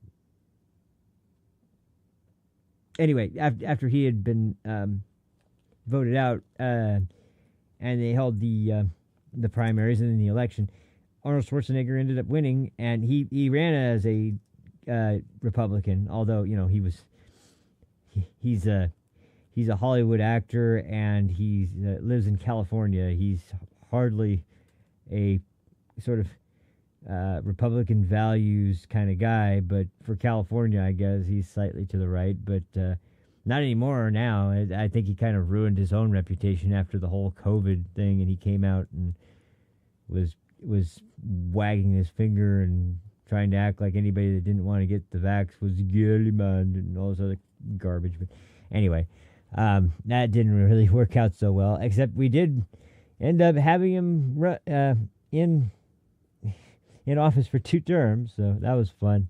But why couldn't we have done it with Gavin Newsom and then put Larry Elder? I mean, man, that would have been so much better. We didn't even get to the point of getting rid of Gavin Newsom. So anyway, let's get back to this. Actually, one last thing, because I had heard a lot of people say this, and it's such a shame because it's like they didn't want to remove Gavin Newsom because Larry Elder was actually leading in the polls as the potential candidate to win should Gavin Newsom be voted out. And some people, based on that, just didn't want a Republican, didn't want Larry Elder to be the one to win, so they didn't vote to remove Gavin Newsom. I'm like, yeah, what the fuck is wrong with you people? My God, look at this state. Look at the state of this state. look at the shape that we're in. It's a nightmare. You think the country's in bad shape? Look at this fucking state. It's a goddamn mess like you've never seen before, and yet we literally have, as DeSantis pointed out in his debate with Gavin Newsom, there's an app on your phone you can use to make to note where the shit is in San Francisco, all the human shit on the street. Literally, you can check your phone to make sure you know where to avoid walking because, you know, you probably step in human shit if you walk this way. That's how fucking bad it is. You think once we get to that point, you might want to, I don't know, maybe elect some new leadership instead of just going with the ones that you think are going to give reparations to black people? Good God. Because Larry Elder wasn't sure as hell wasn't going to just give reparations to black people. Now, he was presenting a solution that actually probably would do something to help black Americans, and that was school choice. That's a big one. But that's one that the teachers' unions are not going to allow because, you know, they donate to Democrats, and Democrats are going to make sure that that doesn't happen so long as they keep getting all that money from the teachers' unions. And that freaking nutcase Randy Weingarten and her insane, scraggly tooth looking, I don't know. Anyway, that's enough of that. Let's get back to this. And that's what Trump more than anything has disrupted. Not completely, not perfectly, not entirely, but far more than any other viable political candidate. As Jeremy said, Seymour Hersh, and I think this is the perfect description, called Trump a circuit breaker. That you just have this piety, this system of orthodoxies that Republicans, Democrats alike, without even talking about it, tacitly embrace. We rarely hear about the debates where the two parties agree because they agree, and so the media just doesn't even pay attention to it. And so it creates the misperception that the two parties disagree on everything because the only time we hear the media covering the two parties is when they disagree. And so it ignores and suppresses the fact that in 95% of the major stories and the major policy debates, they actually agree. Just as one example, the fact that Trump has been questioning the viability of NATO. Yeah, tell me a single presidential nominee, or for that matter, a single congressional leader of either party in the last 50 years who would have ever dreamed, who would ever considered questioning the ongoing viability of NATO. NATO has been utterly central to American foreign policy since the end of World War II. And Trump is the only person willing to stand up and say, why are we in NATO? Why do we pay for NATO? It was created so that Western Europe would be safe from the Soviet Union. There's no Soviet Union anymore. Western Europe is quite rich now. Why are we paying for all their defenses? And of course, this is something that's horrifying to the endless war machine, the military-industrial complex, but this is what Trump does. And that is why it not only makes his administration so full of potential, but also it makes it very difficult to anticipate what he's going to do, because that's not the only part of Trump. There's also parts of Trump that came from American elite sectors. He's spent almost all of his life as a famous billionaire. He was a highly paid and valued television host for NBC News for a full decade before he went into politics. So it's not like he just came out of a union hall somewhere in Western Pennsylvania. There is a part of him that also shares that elite consensus, but for all sorts of reasons that I indicated earlier, there's a big part of him that is highly disruptive of it. You just don't know exactly where the disruption is going to come from or how it's going to manifest or when it will. And that's what makes predictions so difficult, but it also makes the potential is so much higher than it is for the ceiling, so much higher than it is for any other presidential candidate, at least ones that have been viable candidates. And now, one more thing, you also kind of have to, because here's the thing that's important to remember, you kind of have to have that aspect of being someone who would be considered in some respects a quote-unquote elite already to even be considered for the position. But that is why he's effective, because he kind of is able to be an elite. Like, you have to be within the certain box that is painted of our potential leaders to be able to be even considered for the position.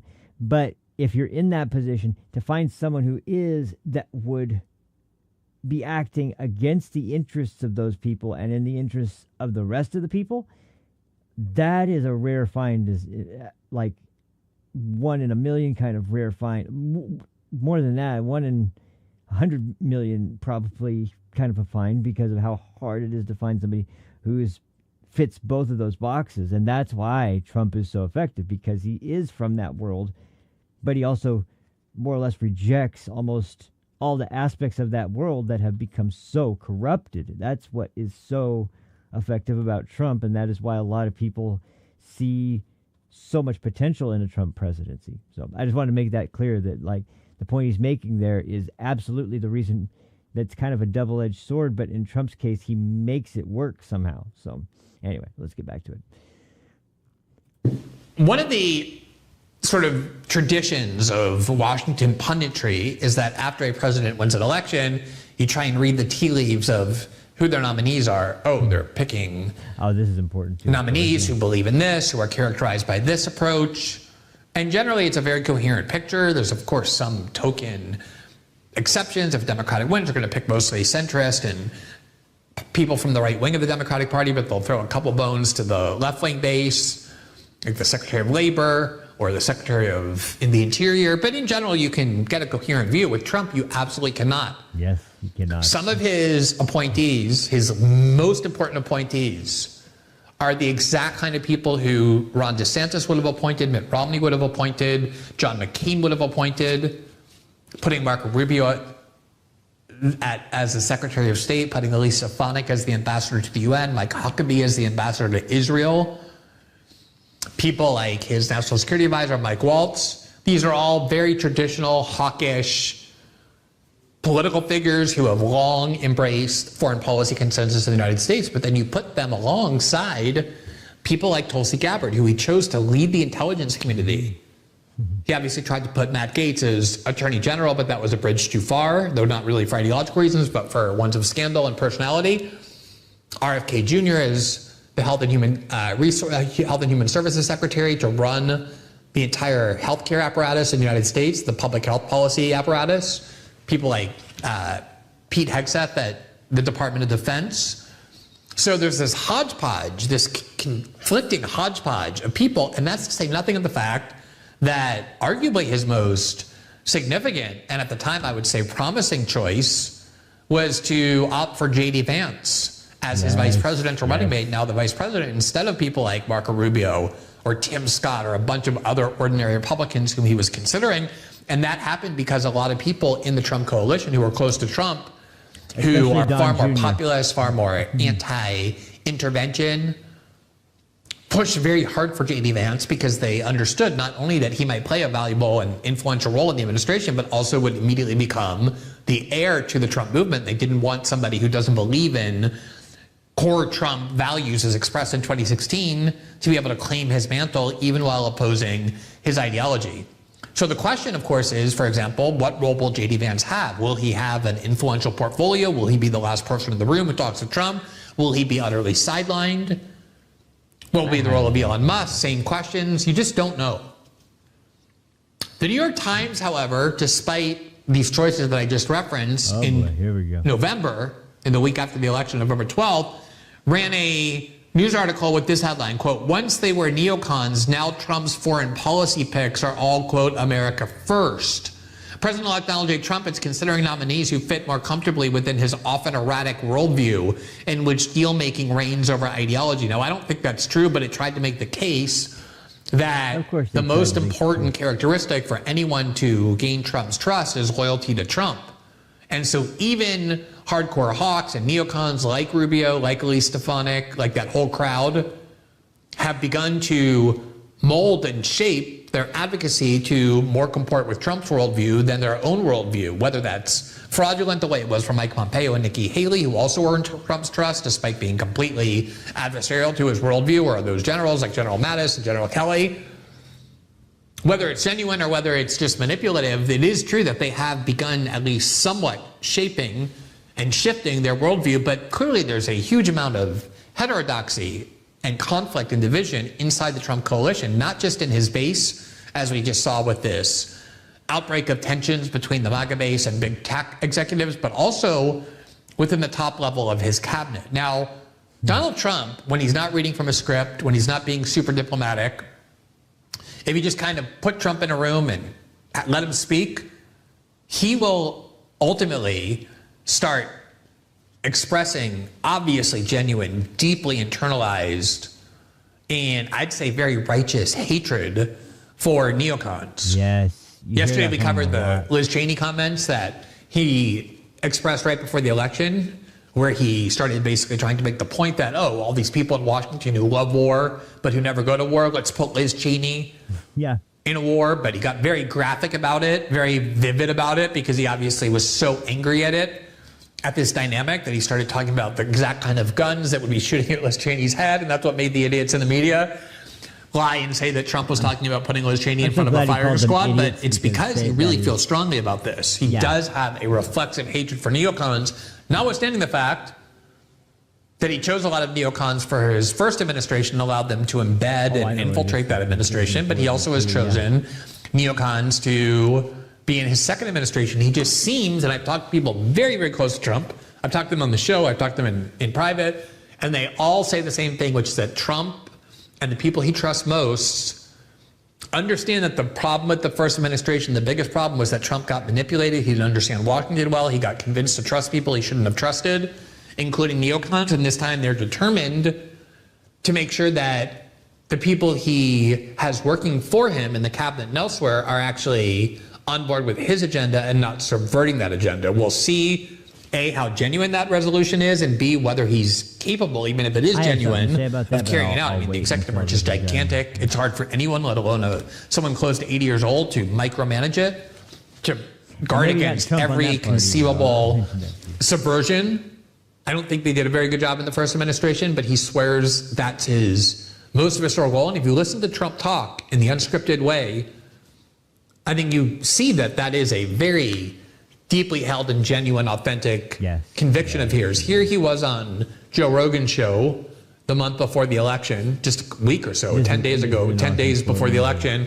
And here's what he talked about, hiring people in general, but also hiring neocons specifically. This is really interesting too. I heard this when I heard the biggest mistake I made was I picked some people. I picked some great people, you know, but you don't think about that. I picked some people that I shouldn't have picked. I picked a few people that I shouldn't have picked. And neocons? Yeah, neocons, or bad people, or disloyal people, or people that were just people bad, that were into the people got bad advice. Yeah, I mean, look, I mean, you're reading about him a little bit today. A guy like Kelly, who was a bully, but a weak person. You know more about bullies than anybody probably around, because you deal in a certain sport where the bullies are exposed very quickly. Yeah. But he's bad. Bolton was an idiot, but he was great for me because I'd go in with a guy like a John Bolton. You know John Bolton. A friend of mine called me up. I was picking Bolton, and he's a very smart guy. His name is Phil Ruffin. He's a very rich guy from Las Vegas. He's a great card player. He doesn't play cards, but he's a great player. He's just a natural. Got poker sense, right? The good old poker sense. And Phil Ruffin is a very, very wise kind of a guy, and one of the richest people around, and has had great success and understands people. So it was in that I was picking Bolton, or I picked Bolton. He called up. He said, "Don't pick him. Why? He's a bad guy." Now, he wasn't in politics at all. He said, various businesses. He said, he's a bad guy. It always works out bad with that guy. And I said, oh man, I wish you told me this 2 weeks ago. I already hired him. He's here. And he was right, but he was good in a certain way. He's a nut job. And every time I had to deal with a country, when they saw this whack job standing behind me, they said, oh man, Trump's going to go to war with us. He was with Bush when they went stupidly into the Middle East. Now, I think it's a very interesting analysis because people a funny one too. Yeah. often debate and dispute whether neocon, that term, holds any real concrete meaning, any specific meaning. It probably has been watered down a little bit from its original interpretation, but I think it clearly denotes a set of views about war and foreign policy and how American interests should be understood, especially in the Middle East, that continue to be very valid. But if anybody is a neocon, if anyone deserves that term, it's John Bolton. Oh, God, yeah. He is as fanatical a warmonger as anybody in the United States. John Bolton up there with Lindsey Graham or Liz Cheney. Just people, Marco Rubio, so unfortunately, people who talking just about. see any opportunity for war, any opportunity to use the U.S. military, to kill people, to bomb people, to change governments, and they automatically want to do it. They never met a war they were opposed to, not a war we fought, nor a war that was proposed. And obviously, when Trump selected John Bolton, a lot of people said, oh, look, anyone who thinks Trump is heterodox when it comes to foreign policy consensus is an idiot. He just picked John Bolton, the world's worst warmonger, to be right there in his White House in a key policy position. How can anybody possibly believe Trump is sincere about his stated views to end the war machine when he has warmongers all over his White House, including John Bolton? Now, the fact that Trump says he got advice from people not to hire John Bolton, but he never really understood who John Bolton was, never understood the reason not to hire him, and then said, oh, sorry, I already hired him. That's exactly the sort of thing that Trump's closest supporters will insist, that he just didn't have a good understanding of Washington, of who everybody was, who should be trusted, because he had never been there before. But that is his claim is, yeah, I will pick people who are warmongers. And Trump will even express bellicose or unhinged threats like he did with North Korea, North Korea rather, when he talked about how his button is bigger than Kim Jong-un's button, basically threatening Kim Jong-un with nuclear war. How he's done the same with Iran and Russia. He supposedly threatened Putin. We know where you live, and we can send a drone and a bomb over your house if you continue. He likes that very bellicose rhetoric, but in his view, it's not because that's how you get involved in wars, but how you prevent wars. Right. And he's saying, to have John Bolton on my side, somebody even more unhinged, is a valuable asset because I can just say, look, this guy is ready to go to war at any moment, and it scares people and it makes them want to do deals, which is ultimately what I want. Now, whether you believe that or not, whether you're assuaged by Trump's view of what these people's utility is in terms of putting them in his administration, that's clearly at least how Trump is thinking. And I think it's a valuable insight into the way he thinks about these appointees, not that everyone has to have a long record of thinking exactly what he does, but that they have to have some utility to him in terms of what he wants to achieve. Yeah, so there's a couple things that I would disagree with, and I was going to save that for the end because, look, I get where, and I totally do agree in some sense that, yeah, you can call almost all those people that he mentioned in some form or fashion. You could say that they have been historically people you would consider neocons, but I think that one thing that came out of the Biden administration in particular was a sort of recognition of the limitations of America that had never really happened before. Like, we're not like, this kind of happened a little bit during the Great Depression, I'd say, but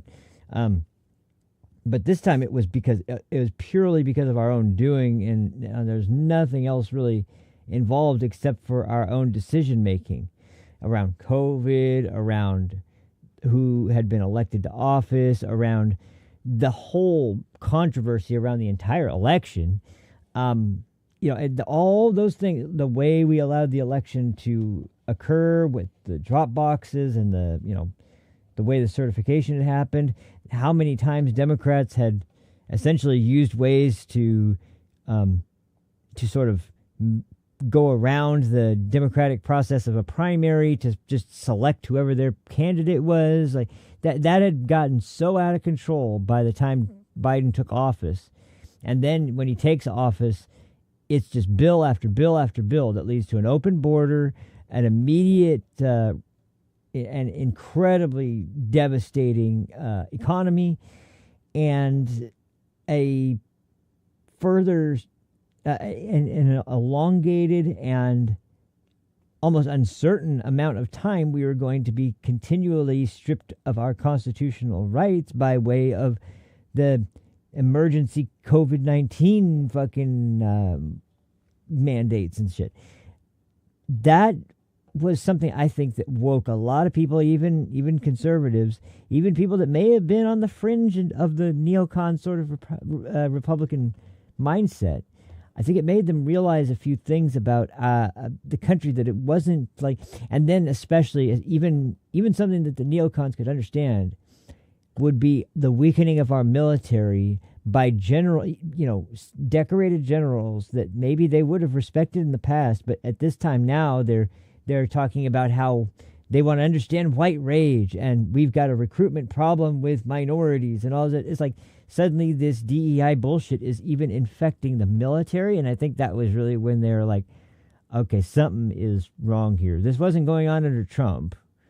In fact, under Trump, we were kind of criticizing him for not going to war with this country and that country, but maybe it's a good thing that he avoided. And I think Rubio fits into that camp. Like, I've got my complaints with Rubio too, but I wouldn't say that, especially at this point, maybe it would have been fair. It's fair to think of him historically that way, but I think that it's like when people bring up Ted Cruz when he was debating Donald Trump, even to some degree, the way they talk about J.D. Vance before he became a senator. It was like people's views change, even, when they get older. And I think Rubio is a very different person now than he is especially when he was debating Trump, because you got to remember, at that point it was like, I always bring this up, but like Jeb Bush was expected to be the nominee. Jeb fucking Bush was expected to be the nominee that year, and Donald Trump ends up being the nominee. First of all, that tells you something about at least the Republican Party, that they don't have the same program, because if he was running as a Democrat, they would have booted him out immediately and pulled super delegates out to knock him out and put Jeb Bush in. But that also tells you that they were willing to put their differences aside for the sake of the party and for the country, and to put him on the ballot and see how he does. And he won. And he was pretty damn successful, except for a few mistakes that were based on his ignorance to Washington, and the potential for so much backstabbing to go on. And it's true, like Glenn says, that they do mention in Trump's camp now that his biggest mistake was nominating people for certain positions that undermined him. And I would argue that was one of the main reasons why his presidency was so hard, because not only was he facing down people in his own administration that were potentially ready to stab him in the back, but he was getting people lined up to stab him in the front in Congress by trying to impeach him every day. And it was like, so he's fighting enemies on all sides. He doesn't know who he can trust. That's going to bring about erratic behavior and outbursts and confusion and paranoia and a lot of negative qualities that you do not want in a leader, which is why, people, they're so mad at him for January 6th. To be honest, the amount of restraint that he showed and the way he spoke and the way he didn't appear as unhinged as you would imagine in a situation where you feel like you've been wronged in an election for president, he didn't, once again, he never called for violence himself. He never called for violence. He never called for anybody to enter the Capitol. He never called for anything like that. They might say that. They might make the narrative that that's the case, but that's not what happened. And ultimately, the fact that the biggest redemption being that he went away. He wasn't going to run again. He didn't seem like he was going to run again until people said this, and I agree, until Mar-a-Lago, until they raided Mar-a-Lago, and that he recognized this isn't going to stop. This isn't going to stop because I might be walking away and trying to distance myself, but these people still want to guarantee somehow that I'm not going to be in office. Well, if that's what they want, that's not what they're going to get.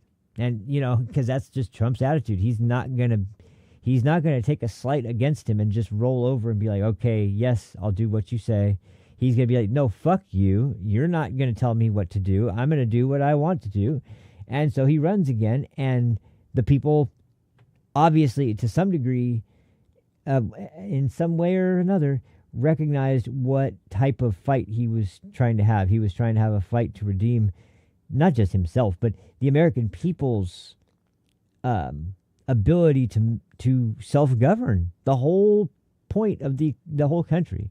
And I think that if this probably embodies America's founding principles better than any election in at least in my lifetime, because of the sort of against all odds story that you're seeing there. The one that, like, his political career is over. He's finished. The mainstream media does nothing but run him down and talk how terrible he is, and they won't shut up about this quote-unquote insurrection that isn't a real insurrection.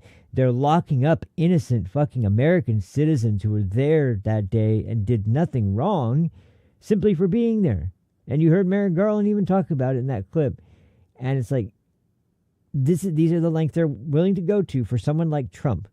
What is it that he did? Well, I don't know, but he definitely didn't send the FBI to people's houses for, you know, being Catholic or protesting at a school board meeting. He definitely didn't, have his FBI announced that the number one terror threat is white supremacy. He didn't open the borders and let in all these people that we don't know where they're coming from, and they're basically hoarding all the resources and taking up hotels and hospitals and freaking all the social services that are supposed to go to American citizens.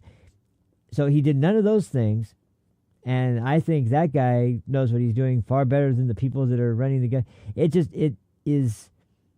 It was like a situation where it was finally impossible to deny for anyone that was a citizen paying attention to what kinds of lengths the establishment was willing to go to in order to make sure that this guy was never a threat to them ever again.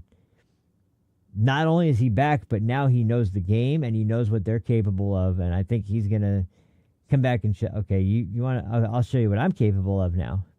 And not in a way it's going to be like unconstitutional or that's going to be meant to be a show of force. It's going to be meant to be a way of showing that the Constitution needs to be followed. People that violate that need to be brought to justice. People that undermine the will of the people need to be made an example of in some way, shape, or form. And ultimately, at the end of the day, the decisions by the people need to be taken into the highest consideration above everything else. Now, once again, we're not a democracy. We're a representative republic. And so, yeah, this is about the congressmen and women and senators and House representatives that we elect that are in those positions. And unfortunately, especially in the House, Speaker Mike Johnson, who is going to be having the smallest majority you could probably possibly have and still be in the majority this time around, I would say has almost got an impossible job. But you notice how when Trump stood up and said what he wanted to have done, by the time it got around time to vote, people did it. And even the people that were ready to vote against him, they came straight out and said, yeah, this time it's different. It's because Trump is coming into office.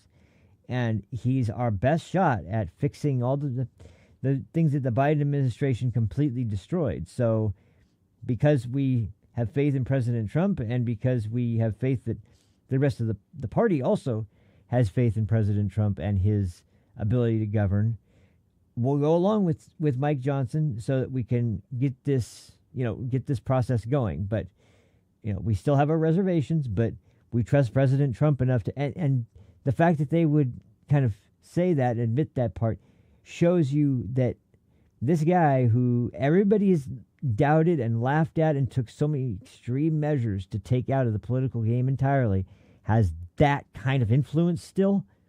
Shows you what kind of person Trump is right there. It shows you exactly what kind of leader he is. Leading by example, leading by force when necessary, but particularly leading by the demands of the American people. And that's why I think this is hopefully going to be, it's not like everything's going to get done and leftists are going to go crazy within 6 months. I guarantee you about the fact that, well, he hasn't done this yet, he hasn't done that yet. It's like stupid David Packman, that little bitch that is always so quick to point out everything wrong Republicans do, but will deny up and down everything that leftists always constantly proclaim. They're going to be doing that very quickly, but it's going to be up to you as a citizen to decide. Well, is it reasonable to believe that he would have this done by now? I do like that. I didn't get to the point of saying that Mike Johnson now is saying that instead of 2 bills for the government's funding for the to raise the debt ceiling and to and at the same time to also close the border so that he can take care of the economy and the border as fast as possible.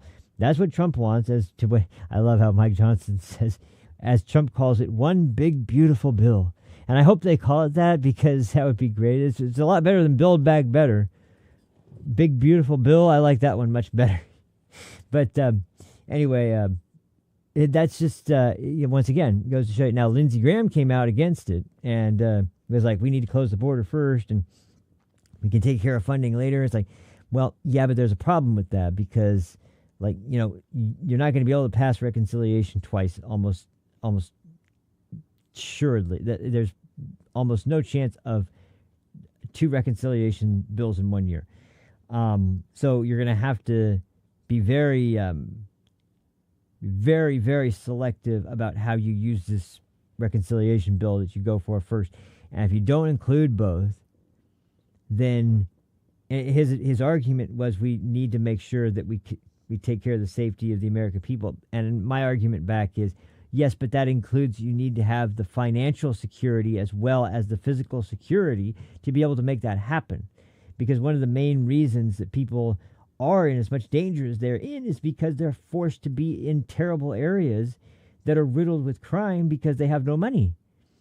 So, once you kickstart the economy and you allow people to get back to producing and creating and accumulating wealth for themselves, then you will be able to get to a point where people are able to, at the bare minimum, have a little bit more control of the environment that they're in and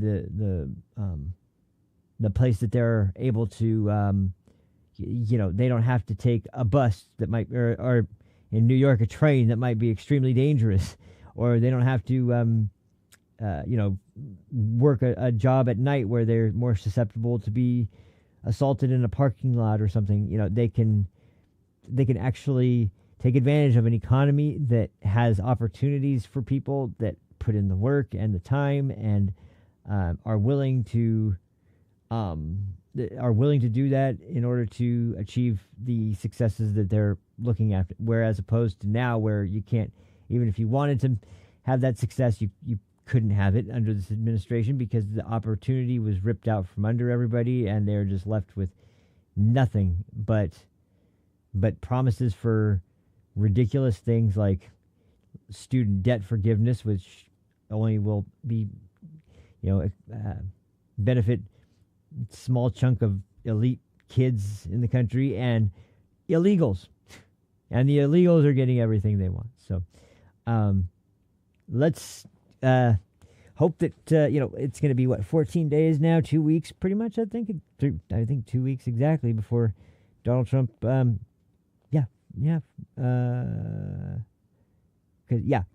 days. Yeah. So it will be 2 weeks from now when Donald Trump will be sworn in, and we'll see the 47th president-elect, and hopefully, I mean, you know, I could be wrong, but I see nothing but good signs coming all the time. Every time there's this, even in this process, even as the process has been starting, every worry that people have had has seemed like, no, it looks like things are working out well. It looks like things are going well. So all we can do is hope that they continue to go well, and I'll be covering it to the best of my ability. So, and thank you guys for coming. You know, last week I checked the numbers. Thank you guys so much. What a turnout. I'm so thankful to everybody that showed up. If you've been spreading the word, thank you so much for passing along the information. If you do like what you see, as I always say, you know, I'm not going to tell you to smash the like button and hit that subscribe button. No, you know, use the mouse and click subscribe or follow and click like if you enjoyed the video. Do all that fun stuff, because I really do appreciate it. It means a lot to me. Getting this channel started, as I've said many times, has been extremely difficult for me because of all the hurdles that have been in the way. But as I'm seeing these numbers start to go up and more people coming out to check out the shows, I'm starting to feel like, man, wow, this is actually... And maybe this is something that will be as beneficial as I hoped it would be, not just for me, but for the people that watch this show, to get some kind of entertainment and hopefully some information as well that's valuable to you, and you can walk away maybe with something you might not have known before. So I try to make sure I can do that. But anyway. Ultimately, thank you guys so much for the turnout for the last few days I've been live, and I'll be up again tomorrow, and so I'll see you guys then. Until tomorrow. Until tomorrow, take care of yourselves and have a fantastic afternoon. I'll see you then. Till then, peace. Now, I can't read it. There's no words on it. Okay. Sure. There's no words there. To play us out. What does that mean? To play us out. What is... For credits. I don't know what that means, to play us